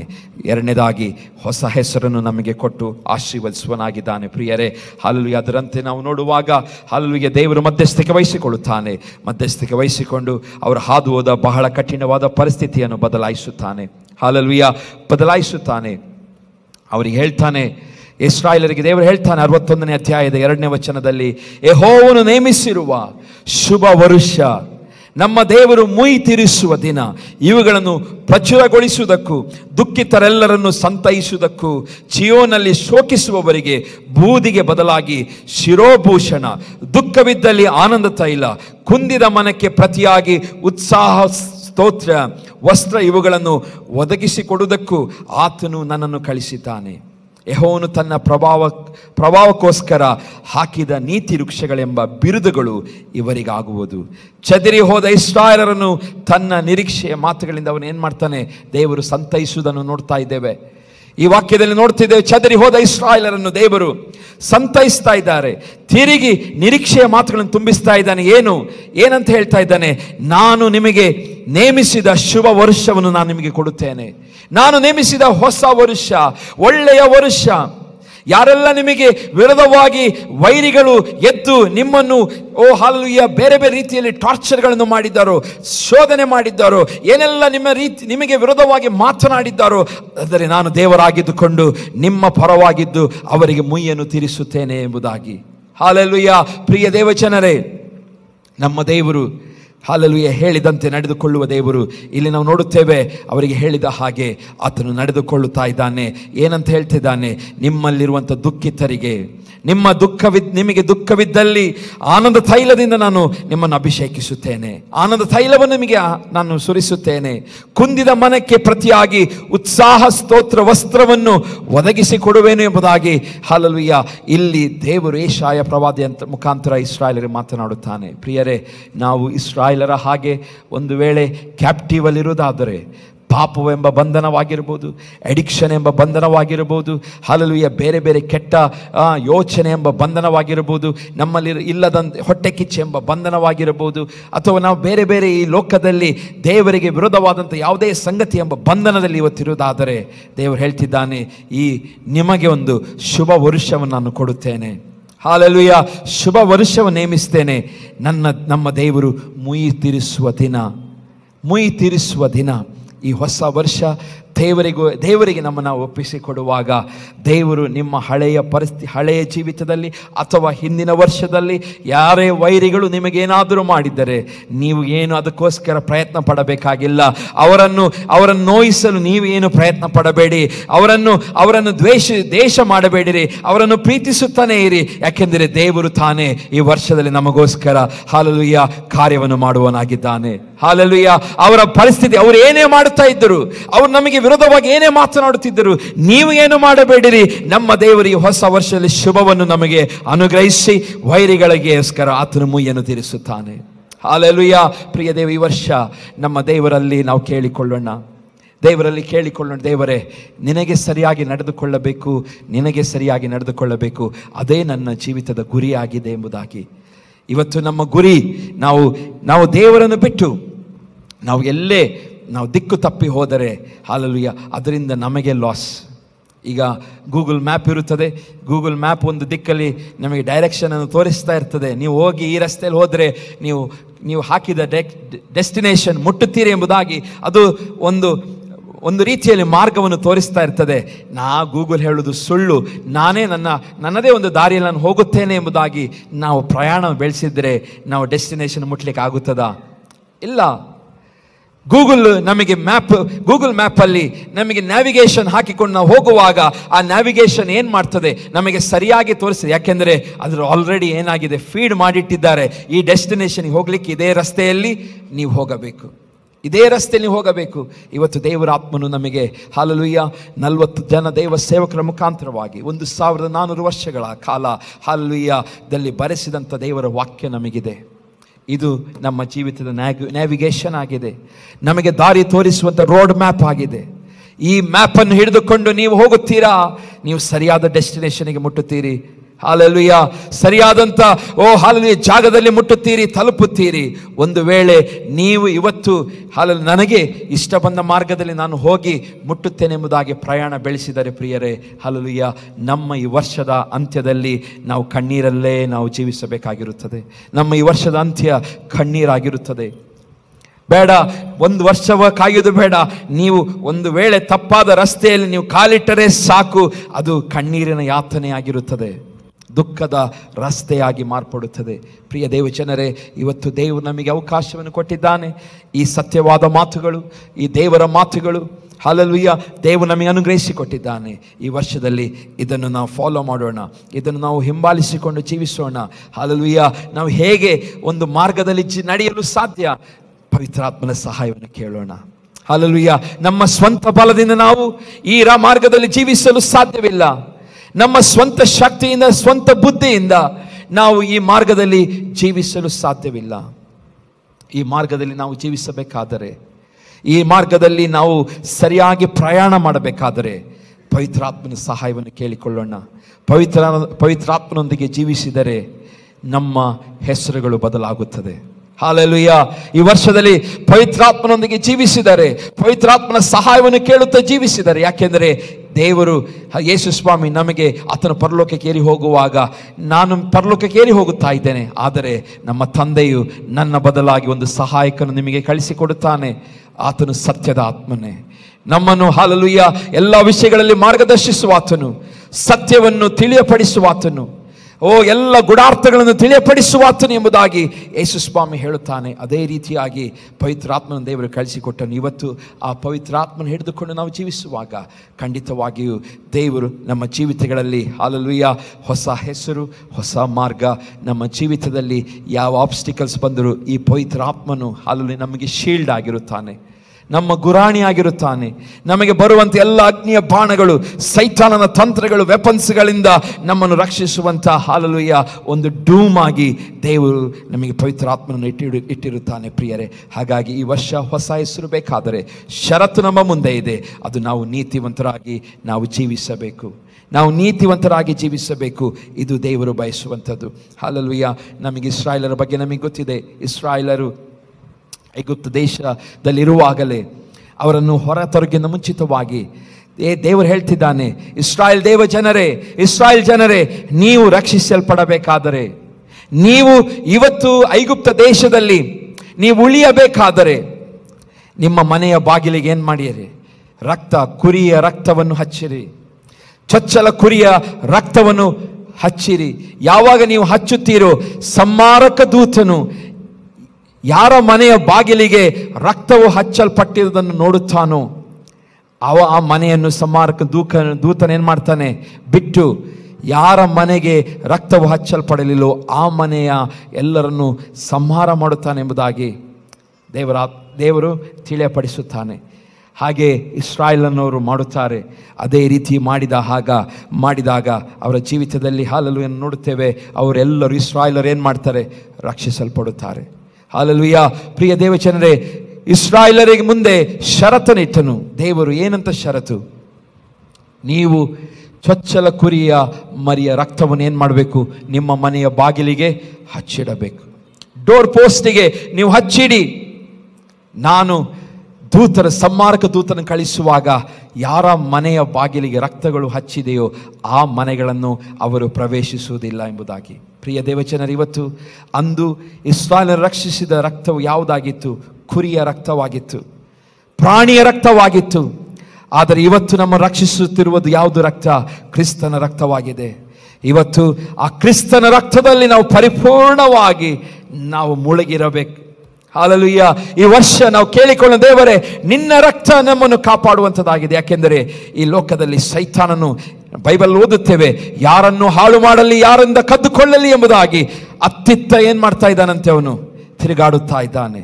ಈ ವರ್ಷವೆಲ್ಲ ಆತನು ನಿಮ್ಮ ಮೇಲೆ, ನಿಮ್ಮ ಮನೆಯ ಮುಂದೆ ತಿರುಗುತ್ತಾ ಇರ್ತಾನೆ. ನಿಮ್ಮ ಜೀವಿತದ, ನಿಮ್ಮ ಕುಟುಂಬ, ನಿಮ್ಮ ಮಕ್ಕಳ ಮೇಲೆ ಅವ್ರು ಹೋಗುವಾಗ ಬರುವಾಗ ಆತನು ತಿರುಗಾಡುತ್ತಾ ಇರ್ತಾನೆ. ಆತನು ನಿಮ್ಮನ್ನು ಮುಟ್ಟದ ಹಾಗೆ ಕಾಯುವಂಥದ್ದು ಯಾವುದು? ಆತನ ರಕ್ತವಾಗಿದೆ. ಆತನ ರಕ್ತವಾಗಿದೆ. ಇವತ್ತು ನಿಮ್ಮ ಡೋರ್ ಪೋಸ್ಟ್ ಅಂದರೆ ನಿಮ್ಮ ಹೃದಯದ ಮೇಲೆ, ನಿಮ್ಮ ದೇಹದಲ್ಲಿ ಯಾರ ರಕ್ತವಿರಬೇಕು? ಕ್ರಿಸ್ತನ ರಕ್ತ ನಿಮ್ಮನ್ನು, ನಿಮ್ಮ ಮಕ್ಕಳನ್ನು ಕಾಯುವಂಥದ್ದಾಗಿದೆ ಪ್ರಿಯರೇ. ಹಾಲೆಲೂಯಾ. ಪವಿತ್ರಾತ್ಮನ ಸಹಾಯವನ್ನು ಕೇಳಿಕೊಳ್ಳೋಣ. ಕರ್ತನ ರಕ್ತವನ್ನು ನಮ್ಮ ಮೇಲೆ ಈ ವರ್ಷ ಕೇಳಿಕೊಳ್ಳೋಣ. ದಟ್ ಬ್ಲಡ್, ಹಾಲೆಲೂಯಾ, ಅದು ಪವರ್ಫುಲ್ ಆಗಿದೆ. ಆತನ ರಕ್ತ ಸಕಲ ಪಾಪಗಳ ನಿವಾರಣೆ ಮಾಡುತ್ತದೆ. ಹಾಗೆ ಅದರೊಂದಿಗೆ ಆ ರಕ್ತ ನಮ್ಮನ್ನು ರಕ್ಷಿಸುವಂಥದ್ದು ಆಗಿದೆ ಪ್ರಿಯರೇ. ಅದರೊಂದಿಗೆ ನಾವು ನೋಡುತ್ತೇವೆ, ಆ ರಕ್ತ ಯಾರು ಹಚ್ಚಿಕೊಂಡಿದ್ದರೋ ಆಗಿನ ಕಾಲದಲ್ಲಿ, ಈ ಐಗುಪ್ತದಲ್ಲಿ, ಅವರನ್ನು ದೂತರುಗಳು ಇವನು ಎಂಥ ವ್ಯಕ್ತಿ ಎಂಬುದಾಗಿ ನೋಡಲಿಲ್ಲ, ಎಂಥ ವ್ಯಕ್ತಿ ಮನೆಯೊಳಗಿದ್ದಾನೆಂಬುದಾಗಿ ನೋಡಲಿಲ್ಲ. ಆದರೆ ಅದರ ಬದಲಾಗಿ ರಕ್ತವನ್ನು ನೋಡಿದನು. ಸಂಹಾರಕನು, ದೂತನು ರಕ್ತವನ್ನು ಮಾತ್ರ ನೋಡಿದನು. ಆ ಮನೆಯೊಳಗೆ ಯಾರಿದ್ದಾರೋ ಅವನು ಎಷ್ಟು ತಪ್ಪು ಮಾಡಿದ್ದಾನೆ, ಎಷ್ಟು ರೀತಿಯಾದಂಥ ಅವಮಾನ ನನಗೆ ಮಾಡಿದ್ದಾನು, ಎಷ್ಟು ಅವಿಧೇಯನಾಗಿದ್ದಾನೆ ಎಂಬುದಾಗಿ ಆ ಮನೆಯೊಳಗಿದ್ದವರನ್ನು ಆಗಿನ ಸಂಹಾರಕ ದೂತನು ನೋಡಲಿಲ್ಲ. ಬರೀ ನೋಡಿದೇನು? ರಕ್ತ. ಇವತ್ತು ಪ್ರಿಯ ದೇವಜನರೇ, ನಾನು ಹೇಳುತ್ತಿರೋದು ಅರ್ಥ ಆಗ್ತಿದೆ ಗೊತ್ತಿಲ್ಲ ನಿಮಗೆ, ಆದರೆ ಇವತ್ತು ಅದೇ ರೀತಿಯಾಗಿ ದೇವರು, ಹಲ್ಲೆಲೂಯ, ನಮ್ಮ ಜೀವಿತಗಳು ಏನೇ ನಮ್ಮಲ್ಲಿ ವೀಕ್ನೆಸ್ ಇದ್ದರೂ ವೀಕ್ನೆಸ್ಸನ್ನು ನೋಡುವ ದೇವರಲ್ಲ, ನಮ್ಮಲ್ಲಿ ಆತನ ರಕ್ತ ಹಚ್ಚಲ್ಪಟ್ಟಿರಬೇಕು. ಹಲ್ಲೆಲೂಯ. ಆತನು ನಮ್ಮ ಜೀವಿತದಲ್ಲಿ ನಮ್ಮಲ್ಲಿ ವೀಕ್ನೆಸ್ಗಳನ್ನು ನೋಡಿ ಆತನು ನಮ್ಮನ್ನು ಪ್ರೀತಿಸುವ ದೇವರಲ್ಲ. ಆತನಿಗೆ ಗೊತ್ತಿದೆ, ನನ್ನ ಮಗನು, ಮಗಳು ಆತ ಸರಿಯಾಗುತ್ತಾಳೆ, ಅವರು ಬದಲಾಗುತ್ತಾರೆ ಎಂಬುದಾಗಿ ಆತನಿಗೆ ಗೊತ್ತಿದೆ. ಪ್ರಿಯ ದೇವಜನರೇ, ಇವತ್ತು ಆತನ ರಕ್ತದಲ್ಲಿ ಶುದ್ಧಿಸಲ್ಪಡಿರಿ. ಇವತ್ತು ದೇವರು ನೋಡುವಂಥದ್ದು ನಮ್ಮ ಹೊರಗಿನ ತೋರಿಕೆಯಲ್ಲ, ನಮ್ಮ ಗುಣಗಳಲ್ಲ, ಆದರೆ ಆತನ ಪ್ರೀತಿ ಸ್ವರೂಪನಾದ ದೇವರು, ಆತನ ಇನ್ಬಿಲ್ಡ್ ಕ್ವಾಲಿಟಿಯೇ, ಆತನ ಒಳ್ಳೆಯ ಗುಣವೇ ಪ್ರೀತಿಸುವಂಥದ್ದು. ಹಾಗಾಗಿ ಆತನು, ನಾವು ರಕ್ತದ ಮರೆಯಲ್ಲಿ ಸುರಕ್ಷಿತವಾಗಿರುವುದಾದರೆ, ಹಲ್ಲೆಲೂಯಾ, ಯಾವ ಸೈತಾನನು ಹಾರಾಡುವಂಥ ದುರಾತ್ಮಗಳು, ಅಂಧಕಾರದ ಲೋಕಾಧಿಪತಿಯು, ಆಕಾಶ ಮಂದಿರ ಸಂಚರಿಸುವಂಥ ಯಾವ ಹಲ್ಲೆಲೂಯಾ ನಮ್ಮನ್ನು ಹಾಳು ಮಾಡಲು, ನುಕ್ಸಾನ್ ಮಾಡಲು, ನಮ್ಮನ್ನು ಹಲ್ಲೆಲೂಯಾ ಸಾಯಿಸಲು ಪ್ರಯತ್ನ ಪಡುವಂಥ ಯಾವ ಶಕ್ತಿಗೂ ನಮ್ಮ ಮೇಲೆ ಬಂದು ಅಟ್ಯಾಕ್ ಮಾಡಲು ಅದಕ್ಕೆ ಅವಕಾಶವಿರುವುದಿಲ್ಲ. ಹಲ್ಲೆಲೂಯಾ, ಹಲ್ಲೆಲೂಯಾ, ನಮಗೆ ಅವಕಾಶವಿರುವುದಿಲ್ಲ. ಆತನ ರಕ್ತದಲ್ಲಿ ನಾವು ಸುರಕ್ಷಿತವಾಗಿರುತ್ತೇವೆ. ಪ್ರಿಯರೇ, ಈ ವರ್ಷ ನಮ್ಮ ಗುರಿಯಾಗಿರಲಿ ಹೊಸ ಹೆಸರನ್ನು ಹೊಂದಿಕೊಳ್ಳೋಣ ಎಂಬುದಾಗಿ. ಅದೊಂದು ಪ್ರಾಜೆಕ್ಟ್, ನಮ್ಮ ಸಭೆಗೆ ದೇವರು ಕೊಟ್ಟಂಥ ಒಂದು ಪ್ರಾಜೆಕ್ಟ್ ಆಗಿದೆ. ಹಲ್ಲೆಲೂಯಾ. ಈ ಪ್ರಾಜೆಕ್ಟನ್ನು ನಾವು ಮಾಡೋಣ. ಹಲ್ಲೆಲೂಯಾ. ನಂಬಿಗಸ್ತರು ಆಶೀರ್ವಾದ ಪೂರ್ಣರಾಗುತ್ತಾರೆ ಎಂಬುದಾಗಿ ದೇವರ ವಾಕ್ಯದಲ್ಲಿ ಓದುತ್ತೇವೆ. ನಂಬಿಗಸ್ತರಾಗಿರುವವರು ಆಶೀರ್ವಾದ ಪೂರ್ಣರಾಗುತ್ತಾರೆ. ಹೊಸ ಹೆಸರು ಹೊಸತನವನ್ನು ತೋರಿಸುವಂಥದ್ದಾಗಿದೆ. ಇವತ್ತು ನಾವು ಲೋಕದಲ್ಲಿ ನೋಡುತ್ತೇವೆ, ಎಷ್ಟೋ ಕಂಪನಿಗಳು, ದೊಡ್ಡ ದೊಡ್ಡ ಕಂಪನಿಗಳು ತಮ್ಮ ಹೆಸರುಗಳನ್ನು ಬದಲಾಯಿಸಿಕೊಳ್ತಾರೆ. ಎಷ್ಟೋ ವರ್ಷಗಳು ಕೆಲಸ ಮಾಡಿರ್ತಾರೆ. ಆದರೆ ಒಂದು ಬರ್ತಾರೆ ಸಡನ್ ಆಗಿ, ಈ ವರ್ಷ ನಮ್ಮ ಕಂಪನಿ ಈ ರೀತಿಯಾಗಿ ಕರೆಯಲ್ಪಡುತ್ತದೆ ಎಂಬುದಾಗಿ ಹೆಸರನ್ನು ಬದಲಾಯಿಸ್ತಾನೆ. ಉದಾಹರಣೆಗೆ, ಹಲವು ಕಂಪನಿಗಳಿದೆ. ಇವತ್ತು ನಾವು ಯೂಸ್ ಮಾಡುವಂಥ ಫೇಸ್ಬುಕ್ ಗೊತ್ತಿದೆಯಲ್ಲ, ಫೇಸ್ಬುಕ್ ಒಂದು ದಿವಸ ಅದು ಈಗ ಫೇಸ್ಬುಕ್ ಆಗಿ ಇದೆ, ಅದು ಮಾತ್ರ. ಆದರೆ ಅವರ ಆ ಫೇಸ್ಬುಕ್ಕಿನ ಅಂಡರಲ್ಲಿದ್ದಂಥ ಬೇರೆ ಎಲ್ಲ ಅಂಗಸಂಸ್ಥೆಗಳೆಲ್ಲವೂ ಮೆಟಾ ಎಂಬುದಾಗಿ ಇವತ್ತು ಕರೆಯಲ್ಪಡುತ್ತದೆ. ನೀವು ನೋಡಿರ್ಬೋದು, ಫೇಸ್ಬುಕ್ ಓಪನ್ ಮಾಡಿ ಅದರಲ್ಲಿ ಮೆಟಾ ಎಂಬುದಾಗಿ ಬರೆಯಲ್ಪಟ್ಟಿರ್ತದೆ. ಮೆಟಾ ಎಂಬ ಸಂಸ್ಥೆಯಿಂದ ಇವತ್ತು ಏನು ಮಾಡ್ತಾ ಇದೆ, ಕರೆಯಲ್ಪಟ್ಟು. ಯಾಕೆ ಈ ಮೆಟಾ ಎಂಬುದಾಗಿ ಇಟ್ಟುಕೊಂಡ್ರು? ಅದರ ಹಿಂದೆ ಉದ್ದೇಶ, ಅದು ಹಳೆಯ ಹೆಸರಿಂದ ಗುರುತಿಸಲ್ಪಡೋದು ಬೇಡ, ಹೊಸ ಹೆಸರಿನ ಗುರುತಿಸಲ್ಪಡಬೇಕು. ಸಣ್ಣ ಹೆಸರಿದ್ದರೆ ಏನಾಗ್ತದೆ, ಬಹಳ ಫೇಮಸ್ ಆಗಿರ್ತದೆ ಮತ್ತು ಜನರು ನೆನಪಿನಲ್ಲಿ ಈಸಿಯಾಗಿ ಅದು ಇರುತ್ತದೆ. ಮತ್ತು ಹಾಗೆ ಬೇರೆ ಬೇರೆ ಬಿಸ್ನೆಸ್ ಟ್ರಿಕ್ಸ್ಗಳು ಆ ಹೆಸರು ಬದಲಾಯಿಸಿಕೊಳ್ಳುವುದರ ಹಿಂದೆ ಇರುತ್ತದೆ. ಹೊಸ ಬೇರೆ ಬೇರೆ ಟ್ರಿಕ್, ಅವರ ಬಿಸ್ನೆಸ್ ಉನ್ನತಕ್ಕೆ ಇರುವುದಕ್ಕೋಸ್ಕರ, ಅವರ ಬಿಸ್ನೆಸ್ಗಳು ಇನ್ನೂ ಫ್ಲರಿಶ್ ಆಗೋದಕ್ಕೋಸ್ಕರ, ಅವರ ಬಿಸ್ನೆಸ್ಗಳು ಇನ್ನೂ ಮೇಲಕ್ಕೆ ಇಡೀ ಪ್ರಪಂಚಾದ್ಯಂತ ಫೇಮಸ್ ಆಗೋದಕ್ಕೋಸ್ಕರ ಅವರೇನು ಮಾಡ್ತಾರೆ, ಹೆಸರುಗಳನ್ನು ಬದಲಾಯಿಸಿಕೊಳ್ಳುತ್ತಾರೆ. ಹಾಗೆ ಫೇಸ್ಬುಕ್ ಆಗಿರ್ಬೋದು, ನಾವು ನೋಡ್ತೇವೆ ಆ್ಯಪಲ್ ಕಂಪನಿ ಮುಂಚೆ ಆ್ಯಪಲ್ ಕಂಪ್ಯೂಟರ್ಸ್ ಎಂಬುದಾಗಿ ಕರೆಯಲ್ಪಡುತ್ತಿತ್ತು. ಆದರೆ ಇವತ್ತು ಬರೀ ಒಂದೇ ಒಂದು ಶಬ್ದ ಆ್ಯಪಲ್ ಎಂಬುದಾಗಿ ಹೇಳ್ತೇವೆ, ಆ್ಯಪಲ್ ಎಂಬುದಾಗಿ ಕರೆಯಲ್ಪಡುವುದನ್ನು ನೋಡುತ್ತೇವೆ. ಹಾಗೆ ಪೆಪ್ಸಿ ಕೋಲಾ ಕಂಪನಿ ಮತ್ತು ನೈಕ್ ಆಗಿರ್ಬೋದು, ಈಬೇ ಆಗಿರ್ಬೋದು, ಸಬ್ವೇ ಆಗಿರ್ಬೋದು, ನೆಟ್ಫ್ಲಿಕ್ಸ್ ಆಗಿರ್ಬೋದು, ಹೀಗೆ ಪ್ರಪಂಚದ ದೊಡ್ಡ ದೊಡ್ಡ ಕಂಪನಿಗಳೆಲ್ಲ ತಮ್ಮ ಹೆಸರುಗಳನ್ನು ಏನು ಮಾಡಿದರು, ಬದಲಾಯಿಸಿಕೊಂಡರು. ಯಾಕೆ? ಅವರು ಫೇಮಸ್ ಆಗೋದಕ್ಕೋಸ್ಕರ. ಅವರು ಫೇಮಸ್ ಆಗೋದಕ್ಕೋಸ್ಕರ. ಇವತ್ತು ಇನ್ಸ್ಟಾಗ್ರಾಮ್ ಆಗಿರ್ಬೋದು, ಫೇಸ್ಬುಕ್ ಆಗಿರ್ಬೋದು, ಮೆಸೆಂಜರ್ ಆಗಿರ್ಬೋದು, ವಾಟ್ಸಪ್ ಆಗಿರ್ಬೋದು, ಈ ಎಲ್ಲ ಅಂಗಸಂಸ್ಥೆಗಳು ಯಾವುದರ ಅಂಡರಲ್ಲಿ ಬಂದಿದೆ ಈಗ? ಮೆಟಾ ಎಂಬ ಕಂಪನಿ. ಅದು ಮುಂಚೆ ಇರಲಿಲ್ಲ. ಫೇಸ್ಬುಕ್ ಎಂಬ ಸಂಸ್ಥೆ ಯಾಕೆ ಅವರು ಹೆಸರು ಬದಲಾಯಿಸಿಕೊಂಡರು? ಅದರ ಹಿಂದೆ ಬಹಳ ದೊಡ್ಡ ಉದ್ದೇಶವಿದೆ. ಹಾಲೆಲೂಯಾ. ಇವತ್ತು ನಮ್ಮ ಒಬ್ಬೊಬ್ಬರ ಹೆಸರುಗಳು ಇವತ್ತು ನಾವು ಹಾಲೆಲೂಯಾ ಬದಲಾಯಿಸಿಕೊಳ್ಳಲು ಪ್ರಯತ್ನ ಪಟ್ಟರೆ, ಹಾಲೆಲೂಯಾ, ನಾನು ಹೇಳ್ತೇನೆ, ದೇವರ ರಾಜ್ಯಕ್ಕೆ ಅದು ಬಹಳ ದೊಡ್ಡ ಆದಾಯವಾಗಲಿಕ್ಕಿದೆ. Hallelujah, hallelujah. ದೇವರ ರಾಜ್ಯಕ್ಕೆ ದೊಡ್ಡ ಆದಾಯವು ನೀವು ಮತ್ತು ನಾನು ಆಗಲಿಕ್ಕಿದ್ದೇವೆ. ಪ್ರಿಯ ದೇವಜನರೇ, ನಾವು ಇದನ್ನು ಲೈಟ್ ಆಗಿ ತೆಗೆದುಕೊಳ್ಳೋದು ಬೇಡ. ಇದನ್ನು ಲೈಟ್ ಆಗಿ ತೆಗೆದುಕೊಳ್ಳಬೇಡ. ರಿಲಯನ್ಸ್ ಕಂಪನಿ ನಿಮಗೆ ಗೊತ್ತಿದೆ, ಅವರು ಜಿಯೋ ಎಂಬುದಾಗಿ ಇವತ್ತು ಕರೆಯುತ್ತೇವೆ. ಮುಂಚೆ ರಿಲಯನ್ಸ್ ಎಂಬುದಾಗಿ ರಿಲಯನ್ಸ್ ಫೋನ್ ಇತ್ತು, ರಿಲಯನ್ಸ್ ನೆಟ್ವರ್ಕ್ ಅಂತ ಇತ್ತು. ಇವತ್ತೆಲ್ಲ ಜಿಯೋ ಇಂದ ಕರೆಯಲ್ಪಡುತ್ತಾ ಇದ್ದೇವೆ. ಯಾಕೆ? ಅವ್ರ ಹೆಸರು ಬದಲಾಯಿಸಿದ್ರು, 3 ಶಬ್ದ ಕೊಟ್ಟರು. ಯಾಕೆ? ಅಟ್ರಾಕ್ಷನ್ ಆಗೋದಕ್ಕೋಸ್ಕರ, ಜನರಿಗೆ ಸುಲಭವಾಗಿ ನೆನಪಿಟ್ಕೊಳ್ಳಿಕ್ಕೋಸ್ಕರ. ಇವತ್ತು ನಮ್ಮನ್ನು ಹಾಲೆಲೂಯಾ ಅದೇ ರೀತಿಯಾಗಿ ದೇವರು ಮಾಡಲು ಬಯಸ್ತಾ ಇದ್ದಾನೆ. ನಮ್ಮನ್ನು ಇಲ್ಲಿ ಲೋಕದಲ್ಲಿ ಕಾಣುವಂಥ ಜನರು ಹಾಲೆಲೂಯಾ ನಮ್ಮನ್ನು ಬಹಳ ಸೂಕ್ಷ್ಮವಾಗಿ ಗಮನಿಸ್ತಾ ಇದ್ದಾರೆ. ನೀವು ಹೋಗುವಾಗ ಬರುವಾಗ, ನೀವು ಅಲ್ಲಿ ಬಸ್ ಸ್ಟ್ಯಾಂಡಲ್ಲಿ ನಿಲ್ಲುವಾಗ, ಇಲ್ಲಿಂದ ಚರ್ಚಿಂದ ಕಾಲಿಟ್ಟು ಹೊರಗೆ ಹೋದ ತಕ್ಷಣ ಈ ಚರ್ಚಿಂದ ಹೊರಗೆ ಬರುವವರು ಯಾವ ರೀತಿಯಾಗಿ ವರ್ತನೆ ಮಾಡುತ್ತಾರೆ ಎಂಬುದಾಗಿ ಜನರು ನೋಡುತ್ತಾ ಇರ್ತಾರೆ. ಇವತ್ತು ನಮ್ಮ ಹೆಸರುಗಳು ಬದಲಾಗಬೇಕು. ಹಾಲೆಲೂಯಾ. ಒಂದು ವೇಳೆ ಹೊರಗಿನ ಜನರು ಒಂದು ವೇಳೆ ಇಲ್ಲಿಂದ ಚರ್ಚಿಂದ ದಾಟಿದ ತಕ್ಷಣ ಬೇರೆ ರೀತಿಯಾಗಿ ನಿಮ್ಮನ್ನು ನೋಡಿದ್ದರೆ, ಹಿಂದೆ ಪಾಸ್ಟಲ್ಲಿ ಹಳೆಯ ವರ್ಷದಲ್ಲಿ 2023ರಲ್ಲಿ ನೋಡಿದ್ದರೆ, ಇವತ್ತು 2024 ವರ್ಷದಲ್ಲಿ ಆ ರೀತಿ ಅವರು ನೋಡಬಾರದು. Hallelujah, hallelujah.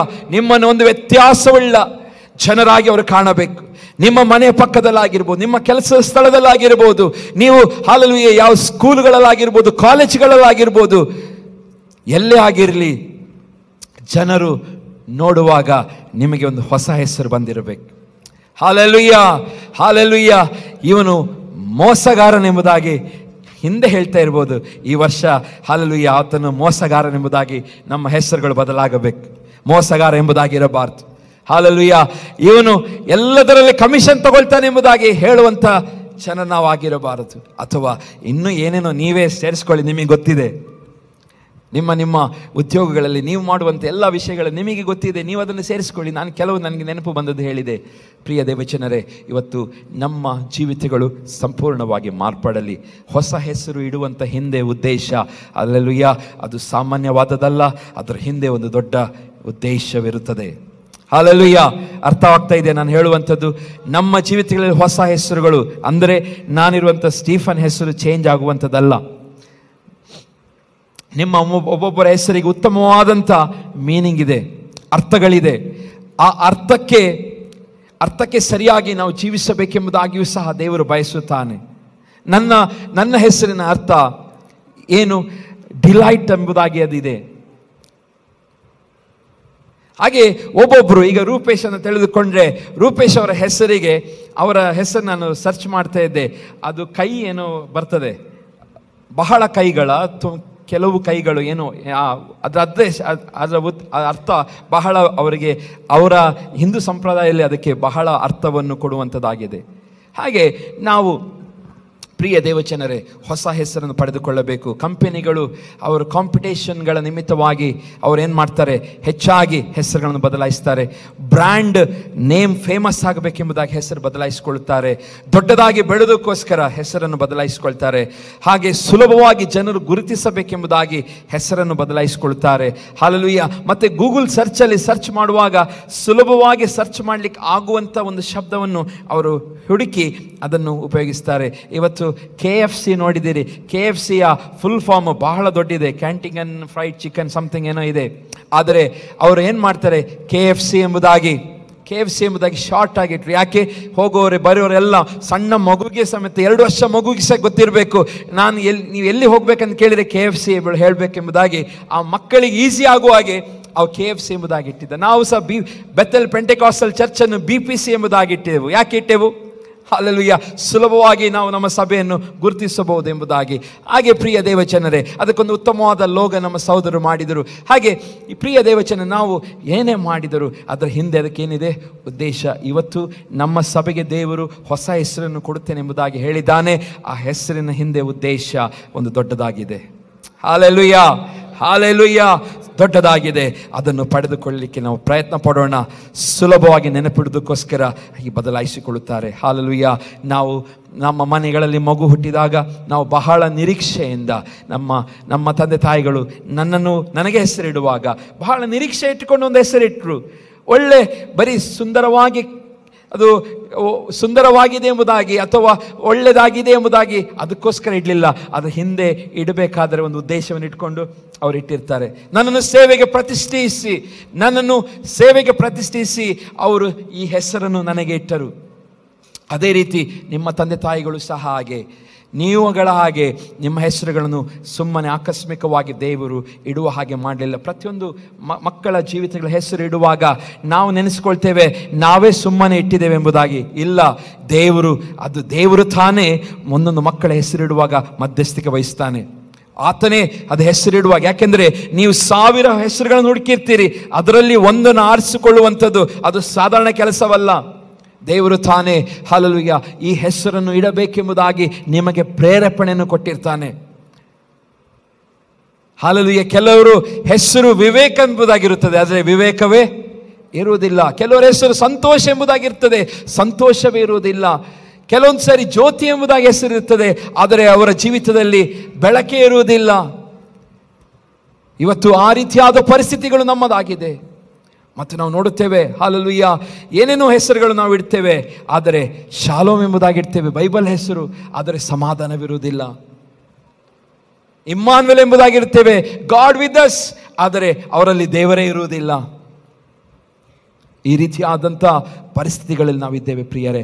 ಆದರೆ ನಮ್ಮ ಹೆಸರಿಗೆ ಅರ್ಥವನ್ನು ಕೊಡುವಾತನು ದೇವರು. ಆ ದೇವರಿಗೆ ಸರಿಯಾಗಿ ಹಲ್ಲೆಲೂಯಾ ನಾವು ನಡೆದುಕೊಳ್ಳುವಾಗ ನಿಜವಾದ ಅರ್ಥವು ನಮ್ಮ ಜೀವಿತಗಳಿಂದ ಅದು ಹೊರಬರುವಂಥದ್ದಾಗಿದೆ. ಹಲ್ಲೆಲೂಯಾ ರಿಯಲ್ ಮೀನಿಂಗ್ ನಮ್ಮ ಜೀವಿತಗಳನ್ನು ಬರುವಂಥದ್ದಾಗಿದೆ. ಹಲ್ಲೆಲೂಯಾ ಪ್ರಿಯ ದೇವಜನರೇ, ಬೈಬಲ್ನಲ್ಲಿ ಹಲ್ಲೆಲೂಯಾ ನಾವು ಹಲವು ವ್ಯಕ್ತಿಗಳನ್ನು ನೋಡುತ್ತೇವೆ. ಹಲ್ಲೆಲೂಯಾ ದೇವರು ನಾವು ಸತ್ಯವೇದದಲ್ಲಿ ವಿಶೇಷವಾಗಿ ಒಂದೊಂದು ಕೆಲಸಕ್ಕೆ ತಕ್ಕ ಹಾಗೆ ಅವರಿಗೆ ಹೆಸರುಗಳನ್ನು ಇಡುವುದನ್ನು ನೋಡ್ತೇವೆ. ಯೇಸು ಸ್ವಾಮಿ ಹೆಸರನ್ನು ಕೂಗುವ ದೂತರುಗಳು ಬಂದು ಮರಿಯಳಿಗೆ ಹೇಳುವಾಗ ನೀನು ಯೇಸು ಎಂದು ಹೆಸರಿಡಬೇಕು, ಯೇಸು ಎಂದು ಹೆಸರಿಡಬೇಕೆಂಬುದಾಗಿ ಮರಿಯಳು ಯೇಸು ಸ್ವಾಮಿಗೆ ಬಂದು ದೂತರು ಬಂದು ಮರಿಯಳಿಗೆ ಹೇಳುವಾಗ ಅವಳು ಏನು ಮಾಡ್ತಾಳೆ? ಒಪ್ಪಿಕೊಂಡು ಹಲ್ಲೆಲೂಯಾ ತನಗೆ ಹುಟ್ಟಿದ ಆ ಕೂಸಿಗೆ ಯೇಸು ಎಂಬುದಾಗಿ ಹೆಸರಿಡ್ತಾಳೆ. ಆ ಯೇಸು ಎಂಬುದಾದಂಥ ಹೆಸರಿನ ಅರ್ಥವೇನು? ರಕ್ಷಕ ಎಂಬುದಾಗಿ. ಇವತ್ತು ಅದೇ ರೀತಿಯಾಗಿ ಯೇಸು ತನ್ನ ಹೆಸರಿಗೆ ತಕ್ಕ ಹಾಗೆ ಆತನು ಜೀವಿಸಿದನು. ಅದೇ ಹೆಸರಿಗೆ ತಕ್ಕ ಹಾಗೆ ಆತನು ಜೀವಿಸಿದನು. ಪ್ರಿಯ ದೇವಜನರೇ, ನಮ್ಮ ಹೆಸರುಗಳು ಇವತ್ತು ಬದಲಾಗಬೇಕು. ನಾವು ಬೈಬಲಲ್ಲಿ ನಾವು ನೋಡುತ್ತೇವೆ, ಆದಿಕಾಂಡ 25ನೇ ಅಧ್ಯಾಯ 24ನೇ ವಚನದಲ್ಲಿ ಓದುತ್ತೇವೆ. ಆದಿಕಾಂಡ 25-24ರಲ್ಲಿ ಯಾಕೋಬನ ಬಗ್ಗೆ ನಾವು ನೋಡುತ್ತೇವೆ ಮತ್ತು ಏಸಾವನ ಬಗ್ಗೆ ನಾವು ನೋಡುತ್ತೇವೆ. ಇದು ನಾವು ತೆಗೆದುಕೊಳ್ಳೋಣ. ಆದಿಕಾಂಡ 25ನೇ ಅಧ್ಯಾಯ 24ನೇ ವಚನ.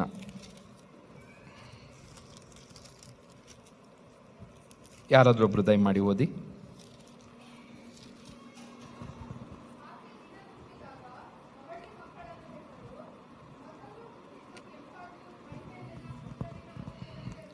ಒಂದು ನಿಮಿಷ ಮೈಕಲ್ಲಿ ಓದಿ.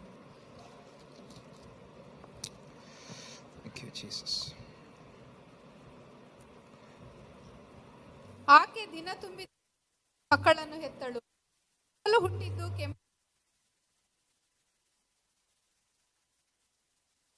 ಅದಕ್ಕೆ ಏಸಾವ ಎಂದು ಹೆಸರಿಟ್ಟರು.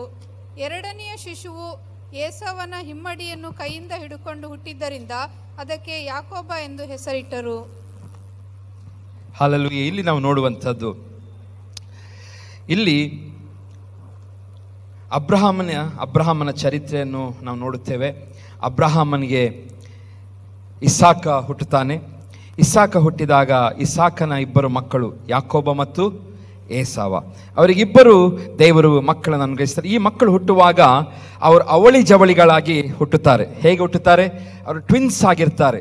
ಈ ಟ್ವಿನ್ಸ್ ಆದಂಥ ಈ ಮಕ್ಕಳು ಹುಟ್ಟುವಾಗಲೇ ಗರ್ಭದಲ್ಲಿರುವಾಗಲೇ ನಾವು ನೋಡುತ್ತೇವೆ, ರೆಬೆಕ್ಕಳ ಗರ್ಭದಲ್ಲಿ ಇವಳು ಬಹಳ ಒಂದು ಯಾತನೆ ಅನುಭವಿಸ್ತಿದ್ದಾರೆ. ಇವರಿಬ್ಬರು ಒಳಗೆ ಜಗಳ ಮಾಡಿಕೊಳ್ಳುವಂಥ ಮಕ್ಕಳಾಗಿದ್ದರು ಎಂಬುದಾಗಿ ಬೈಬಲ್ ಹೇಳುತ್ತದೆ. ಅವರು ಒಬ್ಬರಿಗೊಬ್ಬರು ಅವಳಿ ಜವಳಿ ಆಗಿರ್ತಾರೆ, ಆದರೆ ಅವರು ಒಳಗೆ ಗಲಿಬಿಲಿಯಲ್ಲಿರ್ತದೆ. ಆ ಸಮಯದಲ್ಲಿ ಈ ಗರ್ಭದಲ್ಲಿ, ಯಾಕಂದರೆ ದೇವರ ಮುಂದೆ ಅವರು ಪ್ರಾರ್ಥನೆ ಮಾಡಿ ಅವರು ಮದುವೆ ಆಗಿ 20 ವರ್ಷಗಳ ನಂತರ ಅವರಿಗೆ ಏನಾಗ್ತದೆ? ಮಕ್ಕಳಾಗ್ತದೆ. ಯಾರಿಗೆ? ರೆಬೆಕ್ಕ ಮತ್ತು ಇಸಾಕನಿಗೆ 20 ವರ್ಷಗಳ ನಂತರ ಮಕ್ಕಳಾಗುತ್ತದೆ. ಮಕ್ಕಳಾದ ನಂತರ ನಾವು ನೋಡುತ್ತೇವೆ, ಈ ಗರ್ಭ ಧರಿಸ್ತಾಳೆ. 2 ಮಕ್ಕಳು ಒಟ್ಟಿಗೆ ಬೆಳೀತಿರ್ತಾರೆ. ಆ ಮಕ್ಕಳಲ್ಲಿ ಆವಾಗಲೇ ಹೊಟ್ಟೆ ಒಳಗೆ ಏನಾಗ್ತಾ ಇರ್ತದೆ? ಒಂದು ರೀತಿಯಾದಂಥ ಫೈಟಿಂಗ್ ನಾವು ನೋಡುತ್ತೇವೆ. ಆ ಸಮಯದಲ್ಲಿ ಇವಳು ರೆಬೆಕ್ಕಳು ಏನು ಮಾಡ್ತಾಳೆ? ನಾನು ದೇವರ ಹತ್ರ ವಿಚಾರಿಸಬೇಕು, ದೇವರ ಸಹಾಯವನ್ನು ಕೇಳಬೇಕು, ಯಾಕೆ ಹೀಗೆ ಆಗುತ್ತಾ ಇದೆ ಎಂಬುದಾಗಿ ಯೋಚನೆ ಮಾಡಿ ಅವಳು ಏನು ಮಾಡ್ತಾಳೆ? ದೇವರ ಸಹಾಯವನ್ನು ಕೇಳಲು ಆಕೆ ಹೋಗುತ್ತಾಳೆ.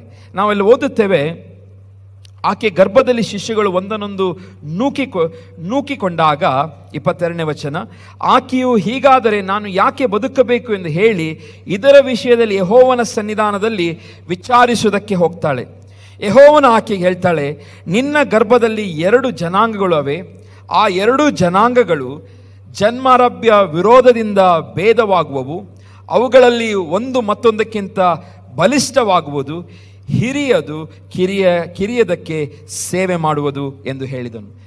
ದೇವರ ಬಳಿಯಲ್ಲಿ ಇವಳು ಹೋಗ್ತಾಳೆ, ಕೇಳಲಿಕ್ಕೆ ಹೋಗ್ತಾಳೆ, ವಿಚಾರಿಸ್ಲಿಕ್ಕೆ ಹೋಗುವಾಗ ಗರ್ಭದಲ್ಲಿ ಬೆಳೆಯುವಂಥ ಈ ಮಗು ಯಾಕಪ್ಪ ನನಗೆ ಹೀಗೆ ಆಗುತ್ತಾ ಇದೆ ಎಂಬುದಾಗಿ ಹೇಳುವಾಗ ದೇವರವರ ಸಂಗ ಮಾತನಾಡುತ್ತಾನೆ. ನಿನ್ನ ಹೊಟ್ಟೆಯಲ್ಲಿ 2 ಜನಾಂಗಗಳು ಹುಟ್ಟುತ್ತಾ ಇದೆ. ಎಷ್ಟು ಜನಾಂಗಗಳು? 2 ಜನಾಂಗಗಳು ಹುಟ್ಟುತ್ತಾ ಇದೆ. ಅವರು ಹುಟ್ಟಿದ ಸಮಯದಿಂದ, ಈವನ್ ಸಣ್ಣ ಮಕ್ಕಳು ಬಾಲ್ಯವಾಗಿರುವಾಗಿಂದಲೇ ಅವರು ಏನು ಮಾಡ್ತಾರೆ? ಅವರು ಒಬ್ಬರನ್ನೊಬ್ಬರು ಏನು ಮಾಡ್ತಾರೆ? ವಿರೋಧ, ಭೇದ ಭಾವದಲ್ಲಿ ಅವರು ಹುಟ್ಟುತ್ತಾರೆ. ಹಲ್ಲೆಲೂಯಾ. ಆದರೆ ಒಬ್ಬರಿಗಿಂತ ಬಲಿಷ್ಠರಾಗಿರುತ್ತಾರೆ. ಆದರೆ ಹಿರಿಯ ಮಗನು, ಅಂದರೆ ಹಿರಿಯನಾಗಿ ಹುಟ್ಟುವವನು ಕಿರಿಯವನಿಗೇನಾಗಿರ್ತಾನೆ? ಸೇವೆ ಮಾಡುವಂಥ ಪರಿಸ್ಥಿತಿ ಅವನಿಗೆ ಬರುತ್ತದೆ ಎಂಬುದಾಗಿ ಇಲ್ಲಿ ಹೇಳುವುದನ್ನು ನಾವು ನೋಡುತ್ತೇವೆ. ಪ್ರಿಯ ದೇವಜನರೇ, ಇಲ್ಲಿ 2 ಮಕ್ಕಳು ಹುಟ್ಟುತ್ತಾರೆ. ನಾವು ನೋಡುತ್ತೇವೆ, ಯಾಕೋಬನು ಒಂದು ಒಳ್ಳೆಯ ಹುಡುಗನಾದನು ಎಂಬುದಾಗಿ ನಾವು ನೋಡುತ್ತೇವೆ. ಬೈಬಲಲ್ಲಿ ನಾವು ಓದುವಾಗ ಬರೋ ಭಾನುವಾರ ನಾನು ಒಂದು ವೇಳೆ ಸಮಯ ಸಿಕ್ಕಿದ್ದು ನಾನು ಹೇಳ್ತೇನೆ, ಯಾಕೋಬನು ಅವನ ಜೀವನದಲ್ಲೆಲ್ಲ ಒಂದು ಒಳ್ಳೆಯ ವ್ಯಕ್ತಿಯಾಗಿ ಆತನು ಸಮಯವನ್ನು ಕಳೀತಾನೆ, ದೇವರಿಂದ ಆಶೀರ್ವದಿಸಲ್ಪಡುತ್ತಾನೆ. ಏಸಾವನು ಸಹ ತಂದೆ ಆಶೀರ್ವಾದ ಅವನಿಗಿದೆ. ಅವನು ಚೊಚ್ಚಲ ಮಗನಾಗಿ ಹುಟ್ಟುತ್ತಾನೆ.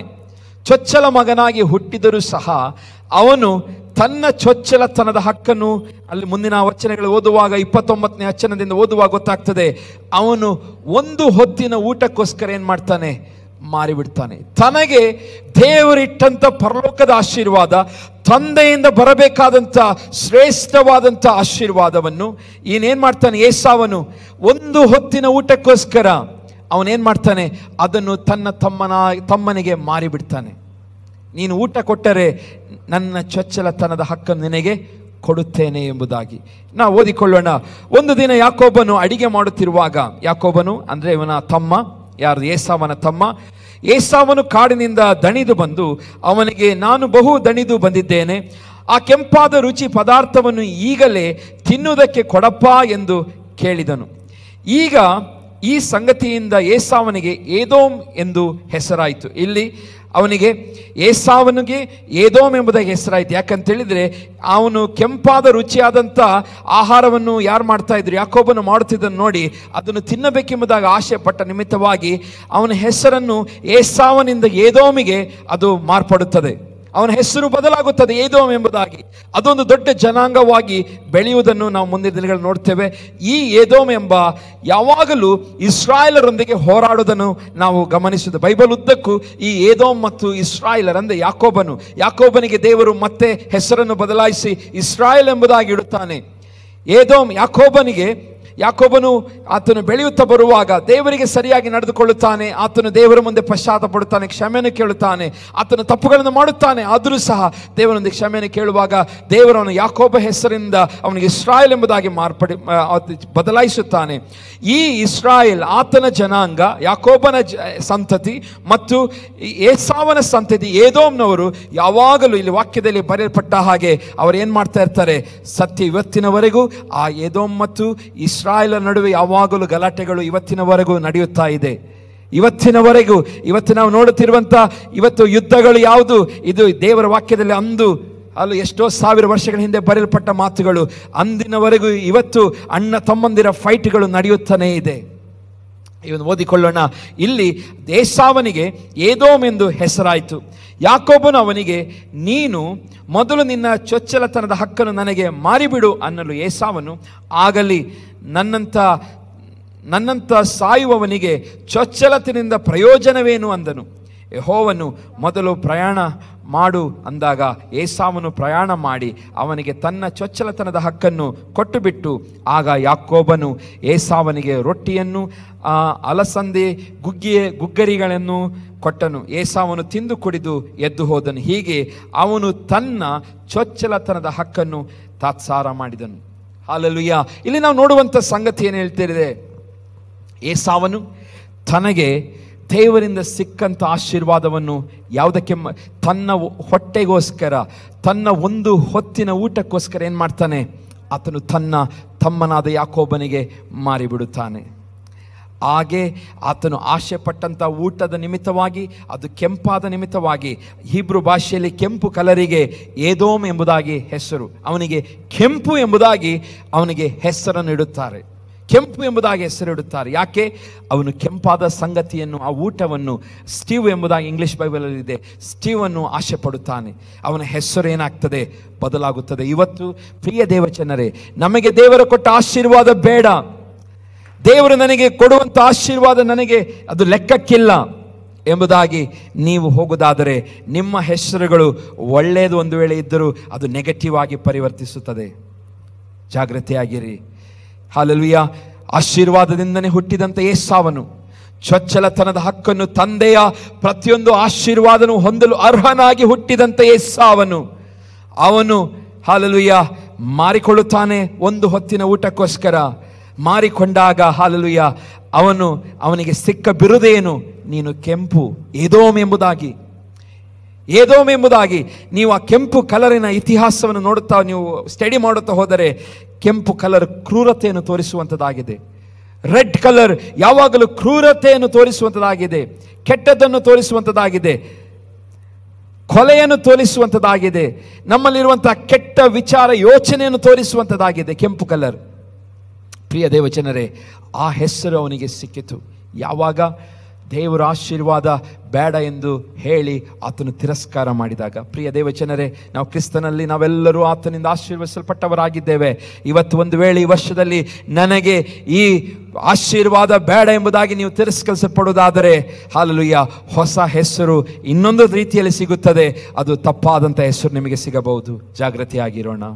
ಹಲ್ಲೆಲೂಯಾ.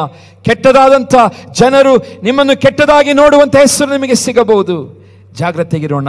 ಈ ಏದೋಮ್ ಎಂಬ ಅವನ ಸಂತತಿ, ಅವನ ಮಕ್ಕಳು ಹಾಗೆ ಅದು ದೊಡ್ಡ ಸಂತಾನವಾಗುತ್ತದೆ. ಯಾಕೋಬನಿಗೂ ಸಹ ದೊಡ್ಡ ಸಂತಾನ ಉಂಟಾಗುತ್ತದೆ. ಇವರು ಯಾವಾಗಲೂ ಮಧ್ಯದಲ್ಲಿ ಕಚ್ಚಾಡಿಕೊಳ್ಳುವುದೇ ಅವರದಾಗುತ್ತದೆ. ಯಾವಾಗಲೂ ಗಲಾಟೆಗಳು, ಯುದ್ಧಗಳು, ಒಬ್ಬರಿಗೊಬ್ಬರು ಆಗದಂಥ ಪರಿಸ್ಥಿತಿ ಉಂಟಾಯಿತು. ಪ್ರಿಯರೇ, ಯಾಕೆ?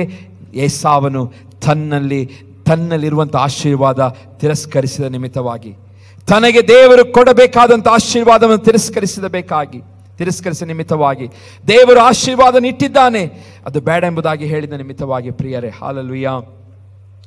ಕೆಲವರೆಲ್ಲ ಟ್ಯಾಟೂಗಳನ್ನು ಮಾಡಿಸಿಕೊಳ್ಳುತ್ತಾರೆ ಹೆಸರುಗಳನ್ನು ಬದಲಾಯಿಸಿಕೊಳ್ಳೋದಕ್ಕೋಸ್ಕರ. ನೋಡಿದ್ದೀರಾ?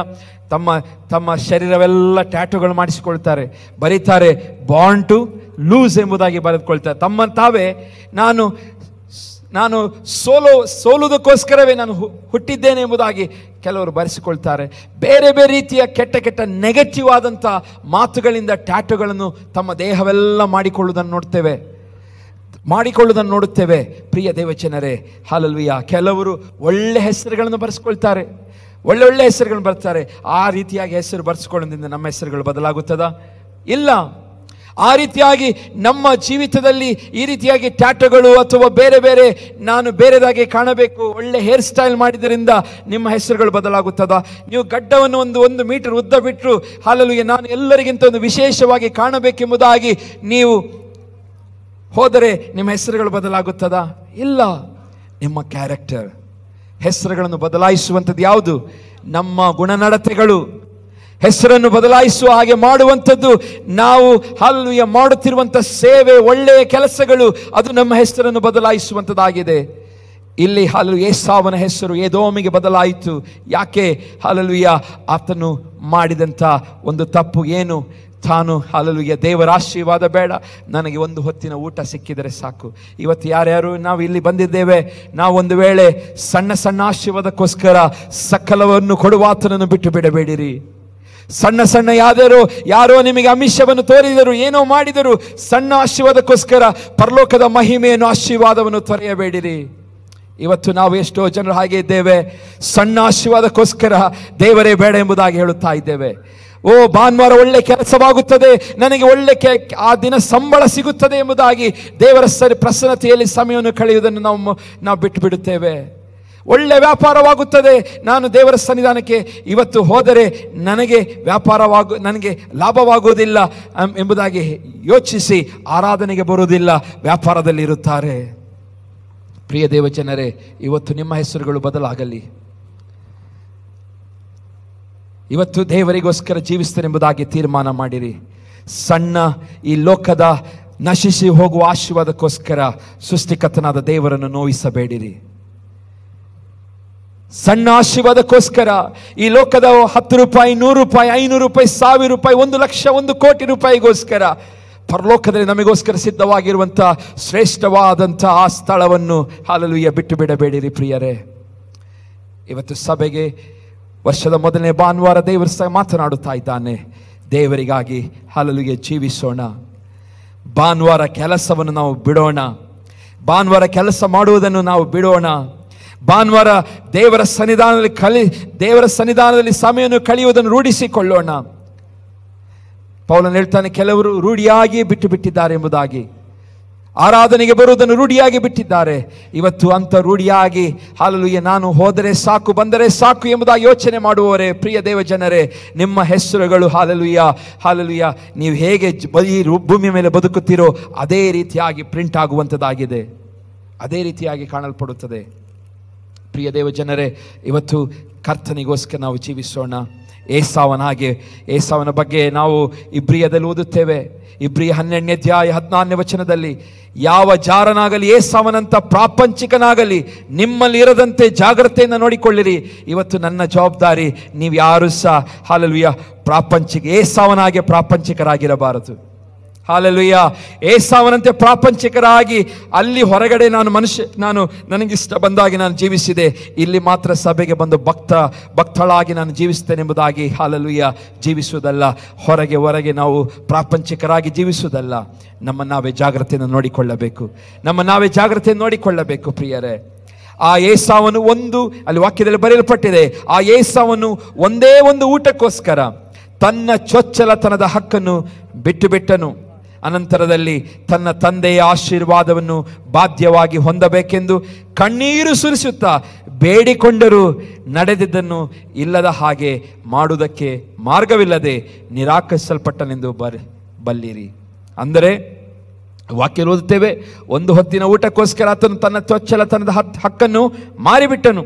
ಮತ್ತೆ ರಿಯಲೈಸ್ ಮಾಡ್ಕೊಳ್ತಾನೆ, ನಾನು ತಪ್ಪು ಮಾಡಿದೆ ಎಂಬುದಾಗಿ ರಿಯಲೈಸ್ ಮಾಡಿಕೊಂಡು ಆ ಆಶೀರ್ವಾದಕ್ಕೆ ಬಾಧ್ಯನಾಗಿ ಹೊಂದಬೇಕೆಂದು ಕಣ್ಣೀರು ಸುಡಿಸಿದರು, ಬೇಡಿಕೊಂಡರು, ಆಗಲಿಲ್ಲ.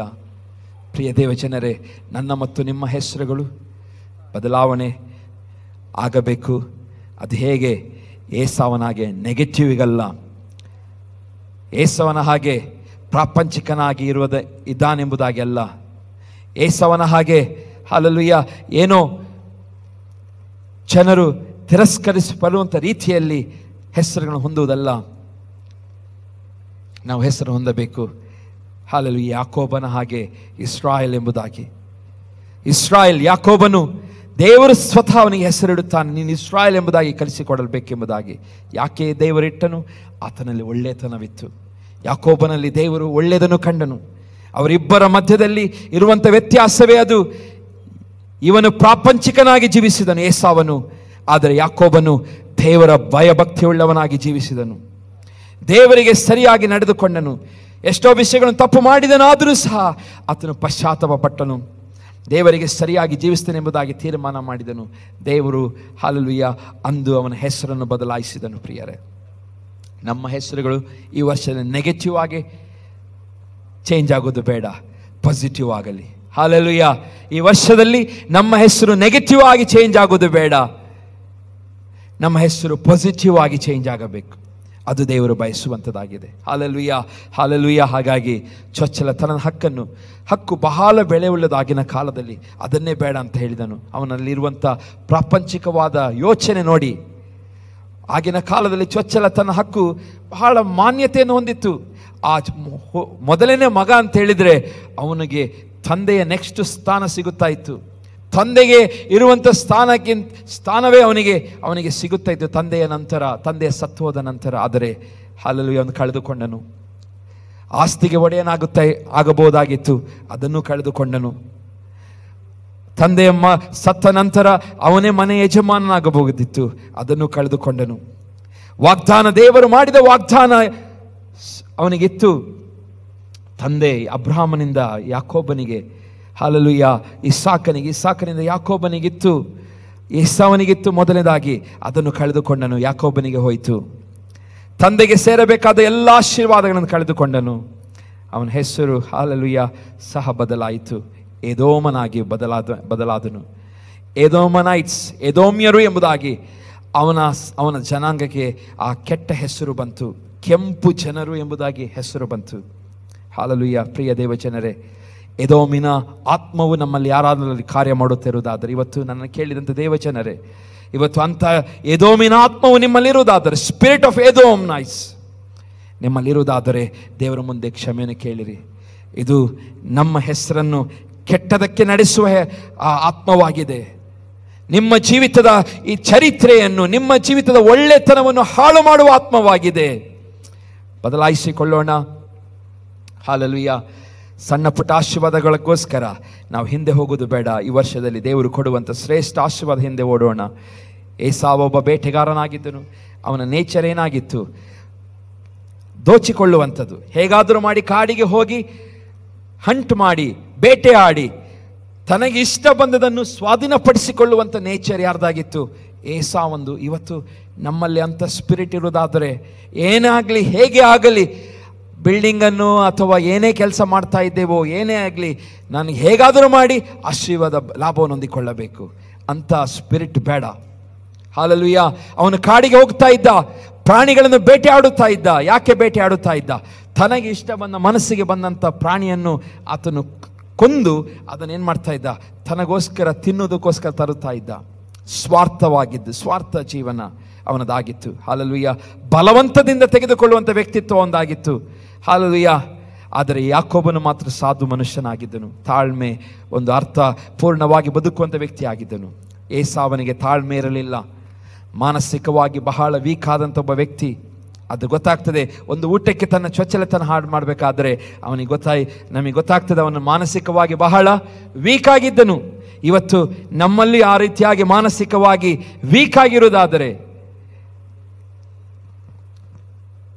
ಇವತ್ತು ನಾವು ಪಾಪಕ್ಕೆ ಬೇಗನೆ ಬೀಳುತ್ತಾ ಇದ್ದೇವೋ, ಅದು ವೀಕ್ ಆದ ಮನಸ್ಸು. ಸರಿಪಡಿಸಿಕೊಳ್ಳೋಣ. ದೇವರ ಆಶೀರ್ವಾದದ ಅರ್ಥವನ್ನೇ ಆತನು ತಿಳಿದುಕೊಂಡಿರಲಿಲ್ಲ. ಅವನ ತಂದೆಯಿಂದ ಪಿತ್ರಾರ್ಜಿತವಾಗಿ ಬರಬೇಕಾದ ಆಸ್ತಿಯ ಅಥವಾ ಆಶೀರ್ವಾದದ ಬೆಲೆಯು ಅವನಿಗೆ ಗೊತ್ತಿರಲಿಲ್ಲ. ಹಿ ಡಿಂಟ್ ರಿಯಲೈಸ್ ಇಟ್.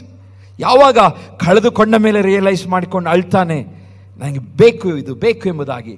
ಸಿಗಲಿಲ್ಲ. ಎದೋಮ್ಯರು ಬಹಳ ಹೆಮ್ಮೆಯ ಜನರಾಗಿದ್ದರು. ನಾವು ವಾಕ್ಯದಲ್ಲಿ ಓದುತ್ತೇವೆ. ಎಸ್ಕೇಲ 35ನೇ ಅಧ್ಯಾಯದಲ್ಲಿ ಓದಿರಿ. 35:13, 35:5 ಓದುತ್ತೇವೆ. ಎದೋಮ್ಯರು ಅವರು ಇಸ್ರಾಯೇಲ್ ದ್ವೇಷಿಸುವವರಾಗಿದ್ದರು.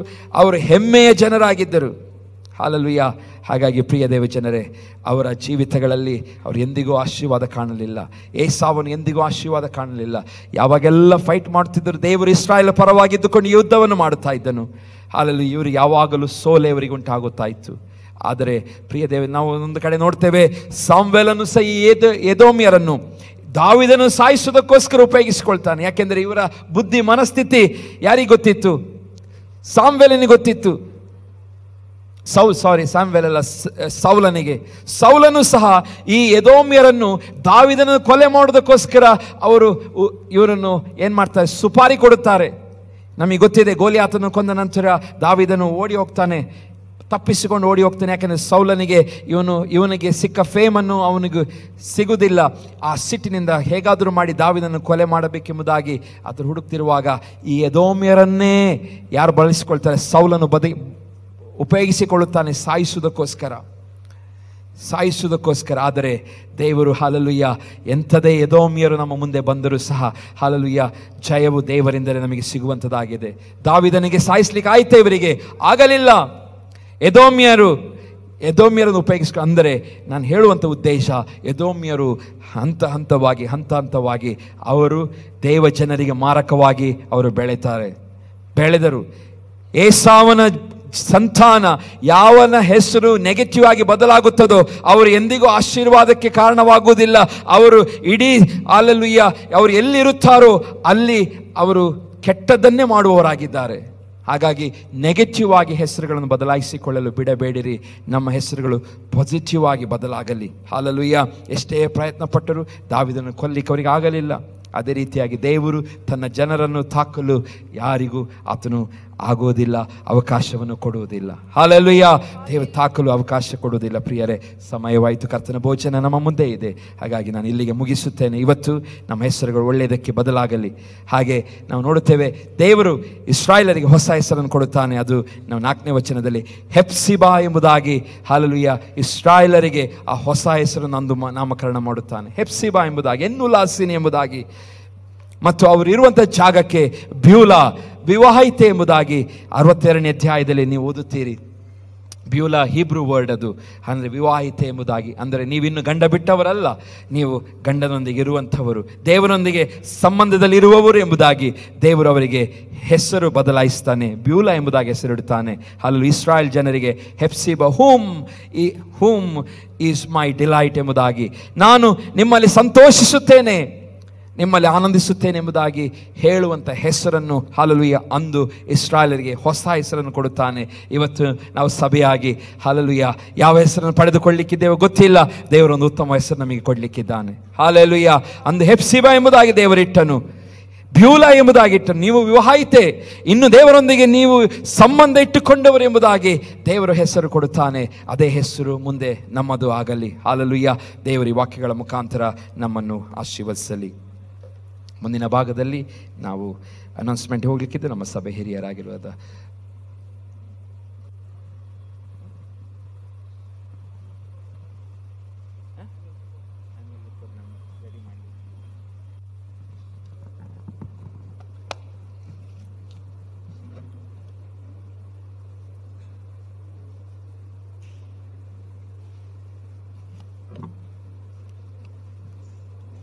ದೇವರ ಪರಿಶುದ್ಧ ನಾಮಕ್ಕೆ ಸ್ತೋತ್ರವಾಗಲಿ. ಸಭೆಯ ಕೆಲವು ಅನೌನ್ಸ್ಮೆಂಟ್ಗಳು ಈ ರೀತಿಯಾಗಿರ್ತದೆ. ಇದೇ ತಿಂಗಳ 15ನೇ ತಾರೀಕು GLS ಮೀಟಿಂಗ್ ಈಗಾಗಲೇ ಅನೌನ್ಸ್ ಮಾಡ್ತಾ ಬಂದಿದ್ದೇವೆ. ಈ ಸೋಮವಾರ ಅಲ್ಲ, ಅಂದರೆ ನೆಕ್ಸ್ಟ್ ಸೋಮವಾರ 15ನೇ ತಾರೀಕು ಬೆಳಗ್ಗೆ 9 ಗಂಟೆಯಿಂದ ಸಂಜೆ 5 ಗಂಟೆವರೆಗೆ ಕೂಟ ಇರ್ತದೆ. ಈಗಾಗಲೇ ಕೆಲವರು ರಿಜಿಸ್ಟ್ರೇಷನ್ ಮಾಡಿದ್ದೀರಿ. ಇವತ್ತು ಹೆಚ್ಚಿನವರು ರಿಜಿಸ್ಟ್ರೇಷನ್ ಮಾಡಿರಿ. ನಮ್ಮ ಸಹೋದರಿ ಅನುರಾಧ ಸಿಸ್ಟರ್ ಹಾಗೂ ಮತ್ತು ಅಭಿಗಲ್ ಸಿಸ್ಟರ್ ಹಾಗೆ ಬ್ರದರ್ ರಾಜು ಅವರು 3 ಜನ ಅದರ ಒಂದು ಇನ್ಚಾರ್ಜ್ ತೆಗೆದುಕೊಂಡಿದ್ದಾರೆ.